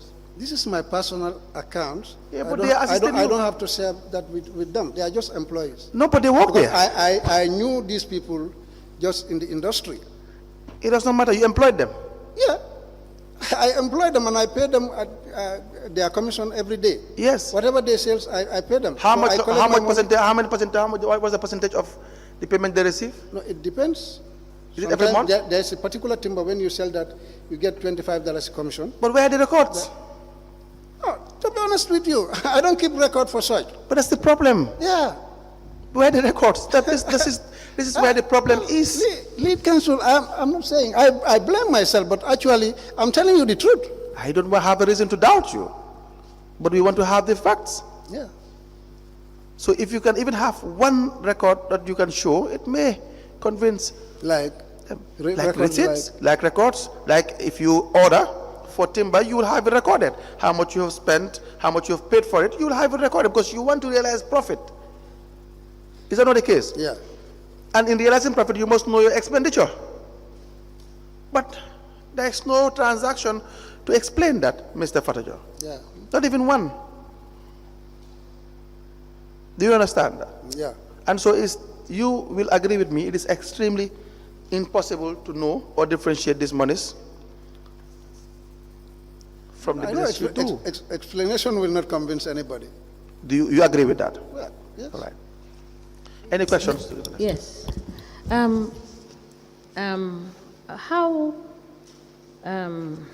What was the level of business in 2020? what was your level of business transaction in 2020? Was the business going on? 2020? Yes. It was booming, to be honest with you, because that was the time we were selling these 2 meters. You were 2019, 18, 19, 20. We were selling these 2 meters. Okay. Maybe those in the industry will be able to tell you. Now, if you say the business was booming in 2020, did you say the business was booming in 2020? Yes. Is 2020 not the year that we have the COVID pandemic? Yeah, but that did not that did not affect timber business. So it did not affect the timber business? Timber business, no. So transactions were going on normal? Yeah, timber was coming normal. And the lorries were coming from Casamas and all that? Yes. So the restriction of movement and everything with people and transactions and businesses did not affect your business? No, that was happening even before the COVID. No, that is even during the COVID. You know why I'm asking? Because I see substantial deposits in 2020 when the pandemic was ravaging. You understand? Everywhere. And instructions were given for people to avoid contact. People were asked to stay at home. Businesses had to wind down their activities. But you have told the Commission that as at that 2020, you know, your business was booming. Yeah. We just want to appreciate because we've seen significant amount of monies being deposited in your account. Yes. Like, for instance, on the 30th of May, you deposited 25,000. On the 13th of June, you deposited 20,000. On the 27th of June, you deposited 30,000. On the 12th of August, you deposited 20,000 again. And it goes on. You have deposits of 48,000, you have deposits of 19,000, 8,000, 50,000, and the list goes on. You have 70,000 deposits, you have 84,000 deposit, and this went into 2021. So we just wanted to know, and you have told us that your business was booming as at that time. And you have also equally told us that you do not have evidence as to records of your business transaction. Is that correct? Yeah. Thank you. Now, yes, you may proceed. Yeah. Now, Mr. Farajo, Yes. just to conclude on this issue. How much is your take home? As salary? Yes. 17 to 18,000, I think. I'm just wondering, why would you keep that job if you have a business as lucrative as this one? Why? Would you keep the job as a license manager? Because If you have a business, no, just hear me out. Okay. If I have a doubt, I ask you. Of course. Is that not the case? And it's for you to clear and answer. And for the commissioners to listen to you and listen to me and draw up a conclusion. Is that not the case? Yeah. Yes. So I'm just wondering, why would you keep your job if you have a business that is as lucrative as the timber business? Yeah. Because it's in no way affecting my job. No, but why would you financially? You work because of finances. Is that not the case? Huh? You work because of what you get from your employment. What you earn is nowhere close to how much your business is generating. Yeah, of course. Do you agree with that? Significantly different. Why would you keep the job? You go and do this full time, you become a millionaire. No, but I know even by doing the job, my business will still continue. No, but you can't do that because I go to the business premise on a daily basis. Any day I close from office, I will pass by there to see how much it's generated. Then I collect the money and pay them their commission. Then do you not think, if you're working in if you have a job or an employment that has to do with money, yeah, especially tax, revenue collection, yeah, Do you not think that if you operate a business, Yes. it is somehow conflict? Conflict? Yes. Well, I believe, Council, that depends on the individual. You think you have the absolute discretion? The law does not require it. It No, requires no. that you have to have clearance. Were you been cleared were you given clearance to operate a business? Were you? Well, Were you given clearance by your employers to operate a business? no. Did you inform them about you operating a business? Verbally. No. I'm just Because when I was given loan, I started this business from a loan I obtained from Council. So when I started this loan, I informed them. No, but you were not given clearance to operate this business. No, actually, I was not given any clearance. That's what I'm saying. So you are in charge of revenue collection, millions and millions of dollars. You run a parallel business where you generate money as well, and then your accounts are the same. The money from the business supposedly is the same with the money that you are paid salary by your employer. And in your account, that same account, you see transactions in more than $1 million between 2018 to 2023. Yeah. Do you think, or do you not see any problem with that? Well, I don't see any problem. So anyone, Yes. do you not think it's going to be a reasonable belief for anyone to think that you are diverting funds? Of course. That's it. People can believe that. That's it. But if you had separated them, your books accounts are clear and very clear, and you have the clearance to operate a business, would that not be clear any doubt? Well, of course, that would clear doubt. Why did you not do that? Well, that's a human error anyway. I can call it a human error. You call it a human error? Of course, because actually, what Allah knows is sufficient. Father Joe, let's get this clear. Yeah. What I just want to find out is, as public servants, are we allowed to do business whilst we are serving as public servants?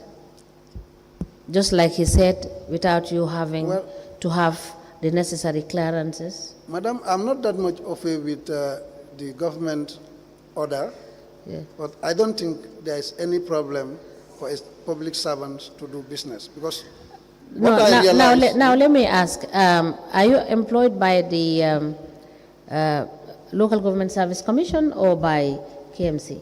I was employed by KMC. By KMC? Yes. Not the Public Service Commission? No. But at your grade level, are you now considered as a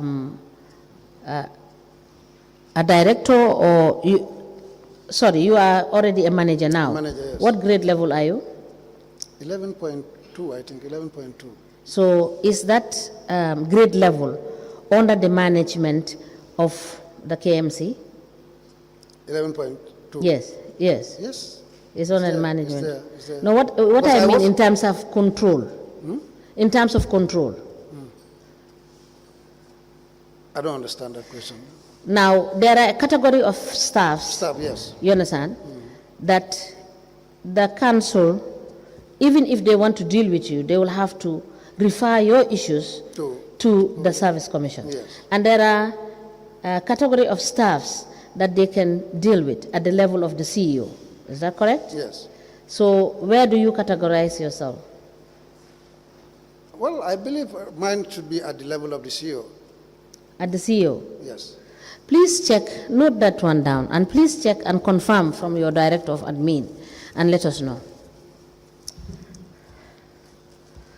Council, you may proceed. Yes, we have, that's all for this witness, Madam Chairperson. I have some questions. Yeah. Now, Mr. Fatajo, you have indicated that you have 26 collectors in 26 zones. Yes. That is contained in page 2 of your statement, right? Yes. And you have indicated that the license unit has a total registration of over 12,000 businesses within KMC. Yes. So these 12,000 businesses that you have, is there a register for these businesses? Yeah, we do register business. Yes, you have the register. I think it's in the system, yes. So please note that and let us have that the next time you are coming. For which year? Yes. For which year? From 2018 to date.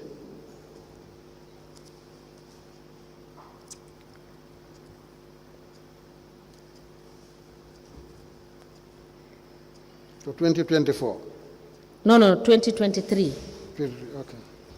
Okay. Yes. Okay. Huh?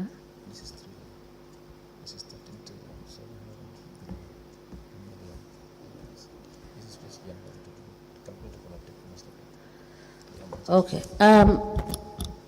Mr. Fataja, so we will want you, please note that we will want you to get us the total based on what you have submitted to us, the total of revenues you have collected for 2018, 19, 20, 21, 22, and 23 as of January 31st. Against the target or only the collection? Eh? Against the target or only the collection? You know, Yes, every year we are giving please the target. do it against the target.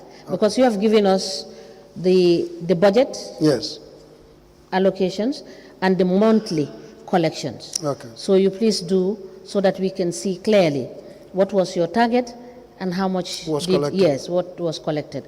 And please bring us, note that, then I will ask you to bring further documents for us.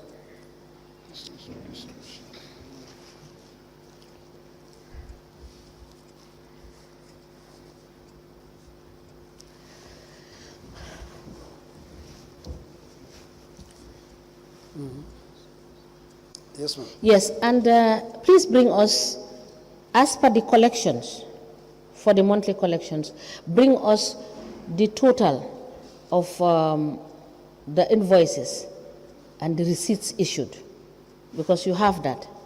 The invoices.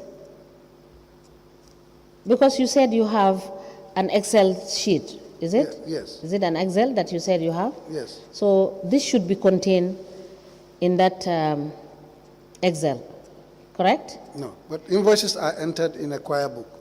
They are entered in the choir book. In a choir book, yes. Yes, so And this please was bring us supplied. the choir book, because we need to cross-check those invoices with your target and the collections. Okay. All right? Okay.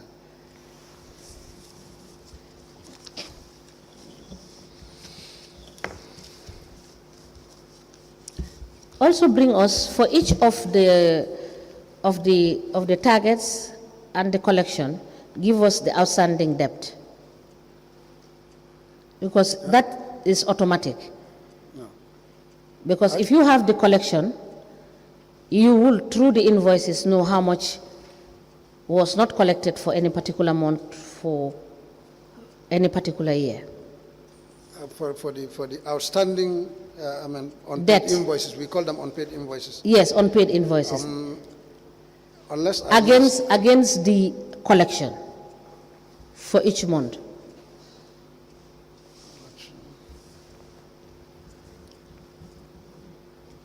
I don't think we are keeping such a record. Sorry, Madam, please speak into the... I don't think we are keeping such a record. No, Mr. Fatajo, you have the record. No. You have. Ma, Yes. I am telling you. I know the way we are operating. So Yeah. if you are requesting for this on monthly basis, there is not a single collector who can produce this report. They can tell you how much they have collected. Yeah. Maybe when you come to the number of invoices served, Yeah. because on a weekly basis, they will report to the supervisors Yeah. that I served, let's say, 15 invoices amounting to so and so amount, Yeah. out of which this is what I collected and this is the balance. Yes. Yes, but that is what I'm asking. I am asking for, because you have tabulated it for the month, Yeah. correct? And up to the end of the month, because you've also told us, and which we appreciate, because some you will send them the invoice and will not pay. Yeah. We appreciate that, and we know that it is really what is happening on the ground. Okay. So that is the information we want, because when you tabulated this, you know that this number of invoices were sent out, and this is what you were able to collect And as this per is- the end of the month, and this is what is outstanding as per the month on what has been served to the client, to the taxpayers. Why can't we make it end of the year? Because we are preparing that in yearly basis. You prepare the debts on a yearly basis. Yeah.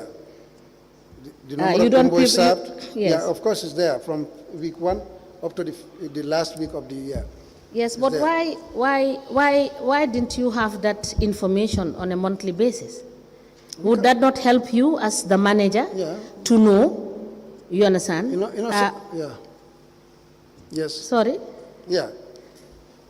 Why didn't you have that on a monthly basis? Maybe I can. Because I can. Because it is what you gave us.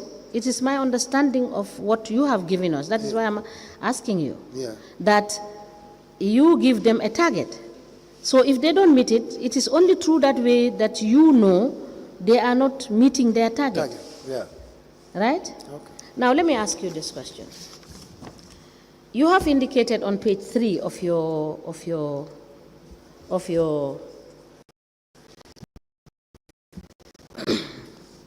statement that you receive quarterly on the 1% commission, $25,000 to $50,000.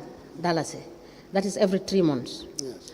And please bring us the data as to the totality of what those quarterly payments are. How do you compute them, and how do you do the payment to the collectors?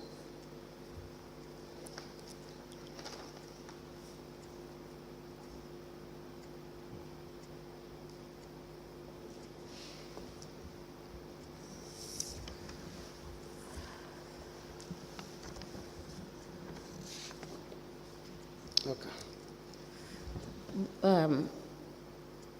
Would it be correct to say that perhaps this amount that you have indicated in your statement will be way too below the average of what you receive? Way too below? Yes. No, I don't think. Whatever we ask you, we have the facts. Because if you look at what you have sent to us, if we do the maths, it will be way too low for what you have stated in your statement. Is that not correct? I'll find out. You'll find out. Please help us find out so that we get the correct figures. Okay. Thank you. Did you collect revenue yourself? Well, yes, when did it arise? When did it arise? Do you have your cash book? No, I don't have cash. Where do you record this? Whenever I collect, because most of the time I collect check, I give it to the collector responsible, and he will draw receipts. And sometimes you collect in cash? That is once every blue moon anyway. Once every? Once every blue moon to collect cash. I'm trying to think as to when will the moon be blue, but my point is, how do you record this? That's what I'm saying. When, like, I issue you an invoice, I'll make a follow-up. If I come to you, you said, okay, now I'm paying you. Let me give you the money. You give me the money. Then I go to the collector responsible for that zone that year. Give him the money. He will draw me the receipt in the name of you. Then I bring your receipt to you. But Mr. Futajo, that's totally wrong. That's totally wrong. If you go and collect revenue, let's say to a particular shop or a business, and they pay to you $50,000, and you just go to your genius and just give them the money or the check, and they have to enter it in their cash book, how would they know the accuracy of what you are giving them? Because an invoice is already given. No, but invoice could be wrong. You and I had gone through the tariffs. You and I know that it can be substantially flawed. You agree with that? You had said yes to that. Well, I cannot talk of others, but for me, I don't compromise council's revenue. Mister, just show it in your actions. You see, the problem here with most Gambians is that they say a lot of things, but you show it in your actions. I don't compromise with XYZ. It's easier said than done. And I had told you I had no cause to not believe you, but I'm not here to believe you. Okay. The ones to believe you are the commissioners, but you are to abide by a certain set of rules or regulations. Okay. The idea is, do you think that's correct for you to just collect revenue and give it to your subordinates for them to now enter in their cash books? Well, I don't see any problem in that. Would they know how accurate that is? The collectors? Yes. Anyway. Would they know? They won't, but to me... They would not know. Yeah, to me, I don't see any problem in it. Yeah, but see, Mr. Fatajo, we have to be honest to each other. If it is wrong, it's wrong. Yeah. they would not know how much you have collected in reality, but they have to trust you because you're the manager. Maybe they trust you would not do any fraudulent activity, correct? But they cannot verify that. Yeah, but they have every right to find out. That's the right. You think they will go to find out what their boss had done? You think they will do that? You think they'll go and ask? Not necessarily what their boss is doing. If you feel your boss is not doing the right thing, you have the right to. You think they will do that? Have that ever been done before? I don't think anything should stop them from doing that. But do you think they will do that? So that's what I'm saying. They would not do that. You and I know they would not do that. Okay. So when they they enter it in their cash books and then that's what they declare. If you have collected more than what you have declared, is that not a possibility? No. For you to collect more than what you have given them? I've never done that No, before. whether it's not a possibility. On my side. Mister, is there by a chance, by any means, that any manager or any individual that is doing what you are doing will collect revenue and now go and give it to a collector? Is there any chance that they will give them less than they have collected? Is that a possibility? I'm talking of myself. No, is that a possibility? On my side, no. Why is that not a possibility? I am not doing it. No, but how would we know? You work for people, you don't work for yourself. I work for people, actually. You don't work for yourself? Yes. So how would anyone know you haven't done that? Well, that's why I said explanation is another thing, and making people believe you are not supposed to do that. Okay. Is that not the case? If I'm not supposed to. No, the law says if you are to collect money or revenue, you must have a cash book. Okay. Don't say okay. You agree or you disagree. Is that not what the law says, the financial manual, that all employees in charge with revenue collection must have a cash book? That is a subsidiary cash book. Is that not what it is said? What is said? In the law? That you must have a subsidiary cash book. Page 61, section 904 of the Financial and Accounting Manual for Local Government Area Councils. Are you familiar with this? No, I'm not. You don't know that there is a manual called the Financial and Accounting Manual for Local Government Area Councils? How come? I'm not familiar with it anyway. But, and you collect revenue? Hmm? And you collect revenue? Yeah. And you are a finance manager? Collector. And you are a finance I'm manager? A manager? Yeah, finance manager, of course. But sorry, I beg your pardon. You are a licensed manager? Manager, yes, but I'm not familiar with that particular document. Do you know it exists? Hmm? Do you know it exists? Accounting and do you know there's a financial manual? I heard about it, I think. Yes. Yeah. It says that it is the cash book to be used by employees charged with the receipt of revenue and who are required to make lodgement to the main cashier at council's headquarters. It is recorded in serial number. It tells you if you are to collect money that you must be able to account for it, and in doing so you must have a cash book. Lead counsel, I am accountable for whatever single brute I collect from taxpayers. You're not. Anyway. I'm sorry, you're not. You know why you're not? Because you could have just informed the relevant, substantive revenue collector to go and collect the revenue. This is what I'm doing. That I told you, I collect if the need arises. But otherwise, most of the time I ask the When will the need arise? That's when council is in need of money. When council is in need of money, they will say, look, go out, make a follow-up. When people pay. So council, when they are in need of money, they ask you to go and collect revenue? I go out on a daily basis, to be honest. And is that for pre-financing? What? I don't know. Is that for pre-financing? Pre-financing. Pre-finance. No, I never pre-finance any activity in council. So what you are saying wouldn't add up as well. My point is, even if council needs money, you can tell the relevant collector to go and collect the revenue in a certain area or place. I do that. Why must you go yourself? Huh? Why must you go yourself?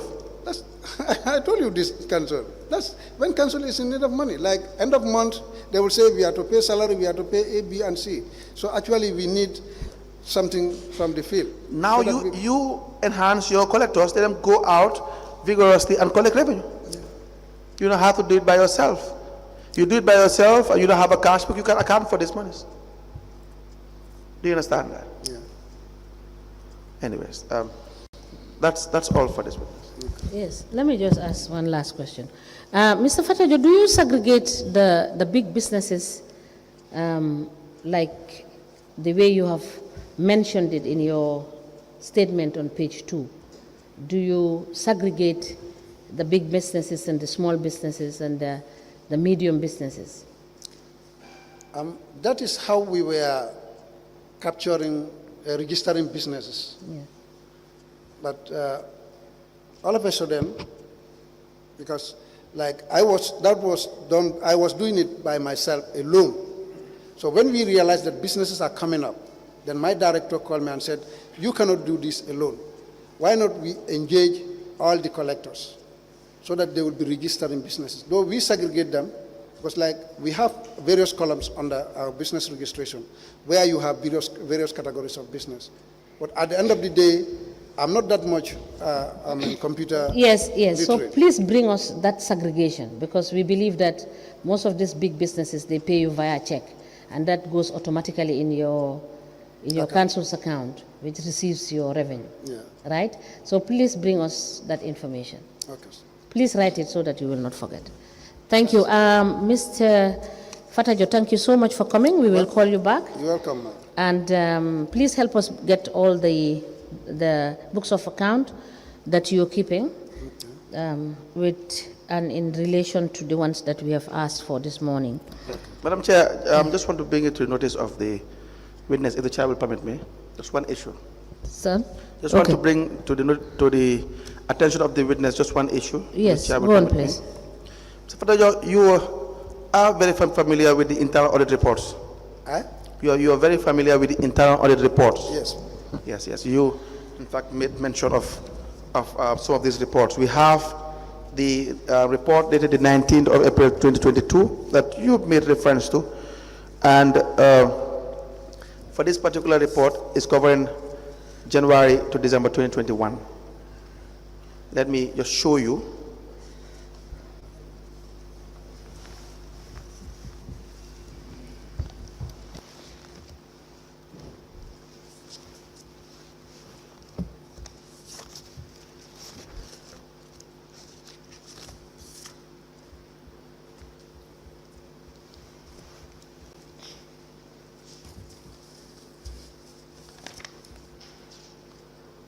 You are familiar with that?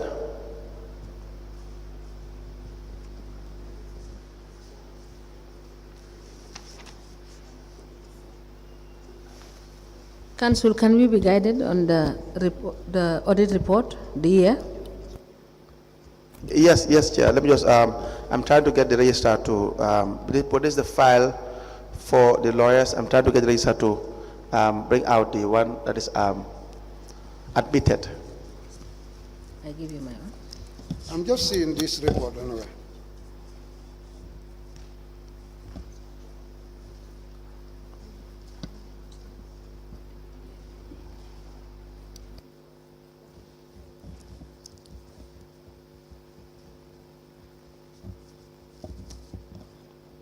You said first time? Yes, I'm just seeing it. Now, may you please give me that copy? Let me guide you.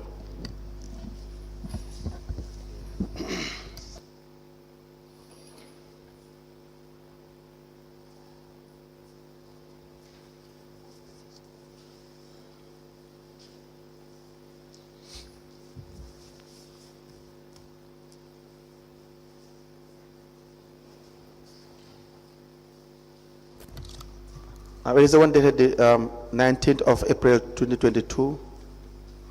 Do the commissioners have their copies? 19th of April 2022. Yes, let me have my copy back.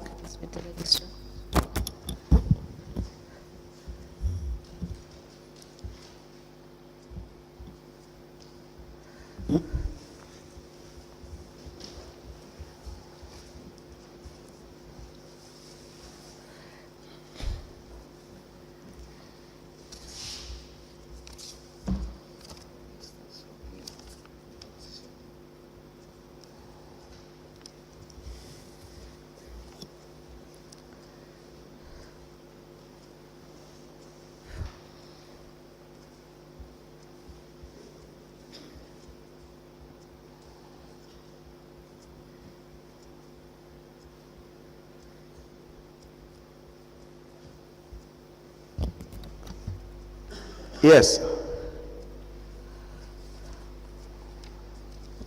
Now, if you look at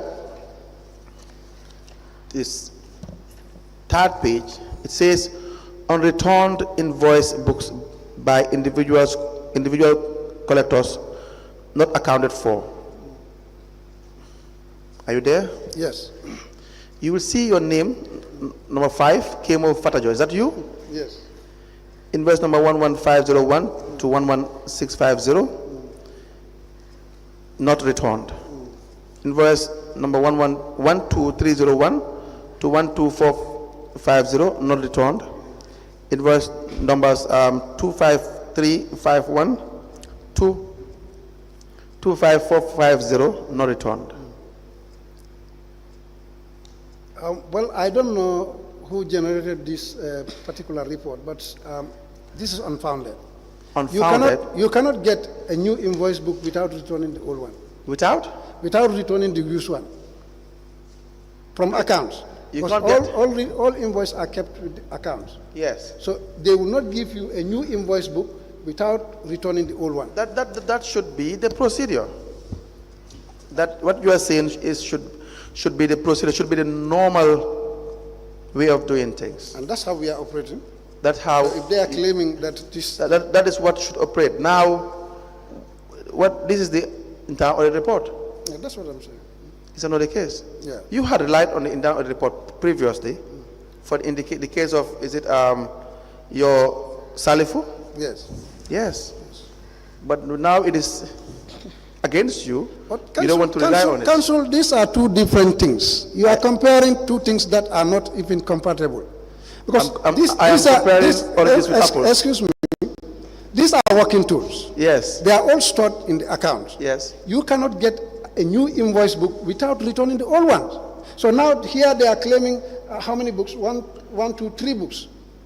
How did you detect the suppression of Salifu? How? How did you detect Salifu's I went cash? through his cash books and GTRs. Yes. So but if these people are saying... Just wait a minute. Is it not the case that when they go for collection, they go to the cashier and they go to internal audit? They will go to the internal audit and the cashier for all collectors? Yes. Is that not how they will, at the end of every week? It's not what the procedure is? Yes. That every collector has to go to the cashier and the internal audit for verification? Yes. Is that not the case? Yes. So you don't even have to go through the cash books, because they would have easily detected this particular fraud or suppression of funds for Salifu. This, I cannot accept this as a fraud. Let's forget about yours for now. Council, to be honest with you, the way we used to operate... Now let's forget about yours for now. You cannot get a new GTR or a new invoice book without returning the used one. And I agree that's supposed to be the procedure.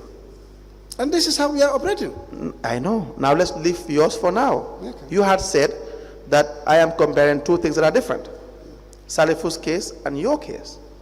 Is that not what you said? Not in my case as an individual. I'm talking of this report here. No, I am only particular about your case because you are the one that is here.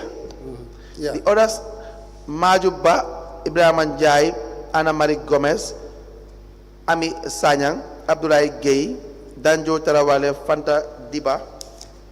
This goes on. They're not here today. You are the one present, Kemo Fatajo. Yes. So we deal with your issue. Of course. Is that not fair enough? Yeah, it's fair enough. And so, you are saying that your case and Salifu's case are different. Yeah. Did you not say that? Yes. I am saying I see a link. Because in Salifu's case too, there is a procedure to be followed. So when a revenue collector collects revenue, they have it in their cash book. What should they do normally? But what is the procedure to be followed? When they collect, they come to the receiving cashier and put Yes. the money there Yes. and do the entries in their Yes. cash books, collect the cash book together with the receipt books, then they go to internal auditors for verification. Why do they go to the auditor for verification? To confirm that whatever is collected is paid to the... So Salifu's shortage was not detected at that point? No, it wasn't. Exactly. He went and bypassed the radar. That check, that procedure that was laid down, for whatever reason, he bypassed it. Yeah. And it was not detected. It took an eagle eye, that is you, the manager, to now revisit the cash book and realize that there are shortages. Correct? Yes. Is that correct? Yes. Yes. So just because there is a procedure does not mean it is fraud proof. So your case too, there is a procedure before you are issued another set of invoices, you must exhaust one. Is that what you are saying? Yes. So if you are saying that, then that's okay. That is a procedure. But what has been found by the auditor is different. So that's why I said the two are the same. There's a procedure to be followed, but there are lapses. Okay. So what do you say to that? Of course, I agree with the lapses. Exactly. So now the two are the same. So now these numbers, these invoice books, were they issued to you? Yes. Can you account for it? I returned these books to them. To who? Accounts. Did you sign against it when you were returning these books? When you are collecting, you sign. Yes. But when you return, the recipient sign that you have returned it. Where do they sign? In a choir book. The choir book. Yeah. Okay. Normally it's returned to. So we need accounts. you to go back and confirm where it was taken from, and when you return it, the date, and who signed against it, and you give us a further information about this. Okay. Would that be a fair Yes. request? Zafata, will that be a fair request? Yeah, of course it is. All right. Yes, Madam Chair. You are done with Yes. him for the time being? Yes, that's all. Yes. Thank you so much, Mr. Fatajo, for coming. We will be calling you back.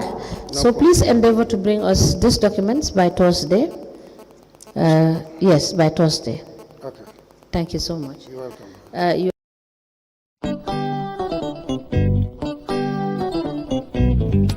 Ngo foy lafta mobile ndi won laban simple mobile o walla foy lafita latest mobile o walla foy lafita smartphone o la ñin be ka sutale davin wala bulli shop number 1 ti ando na lafta Samsung fanana asifa bele bije A series kabirin A01 A11 A21 A31 A41 andu ñin be mu 4G internet on lati e manna da wala de alafta technology labang wala alafta itel la e kanyim be sotalele e ko Spark 4 Spark 5 and Spark 6 abele be ñin dulato ande manna da wala de e ko chargerlo asifa wasifa mobile cover ani ñi mobile protector e nyaadalu abele be jindi krato bulli shop number 1 be tilinde ngale dami wala mu Birkama police station o nyaatile wala choju ba balaje wala badi ngolon kamune bato ali commande telephone la niatra lafta mobile 77995309957262 bulli shop wala nata kodende enen nyen kudima tonya bulli shop nyoba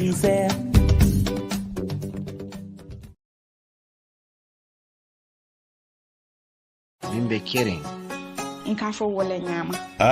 Badi nyinde atebe kudima bade te me yaron ko Home Digital FM 99.9 ani Mengbe Kering TV wole nyin sambalena atol mini yaron ko alka safaro leke fir fewol le bal buda lafta kabin kankula ning alnata Home Digital FM jamu kankular bundal te dami yaron ko ning e kankula dunia bele kalong e ka fengo mi wafi ani kama minna ando manna da wala atur mini alon ko project ko bale bulu gabia banko kanim banko e bantara na lafta mole nyim project ko kalamuta janne mudulati alsina kachano dami nka advertisement or kaliyele dami alon ko nse voice kali nga bi mix ngana murung nga eali bara manna da wala ni lafta talk la dami alon ko business ole be bulu wala project ole be bulu isina sino radio to janne wala itarasiri na online TV ine mole den kachala pour nyin kamala ese ku jama lonje ntelu dum mobundale timi yaron ko ka fahamuro yurwande kanda malu ke kilimoti wala munna lo kan kumoti wala ya sabu ibe dawoda ni atara safaro le be bulu do le lafta mole kala mutande kana ker nan tarabri kama nema bana laftan command la drongal se fero ke alien commandi plus 220 779 4475 wala plus 220-734-3125 hanside ning altulbe diaspora alsenna WhatsApp commande nole +44 777 1676 759 wala Mengbe Kering nka fo wala nyama andum fanan nka ke wala nyama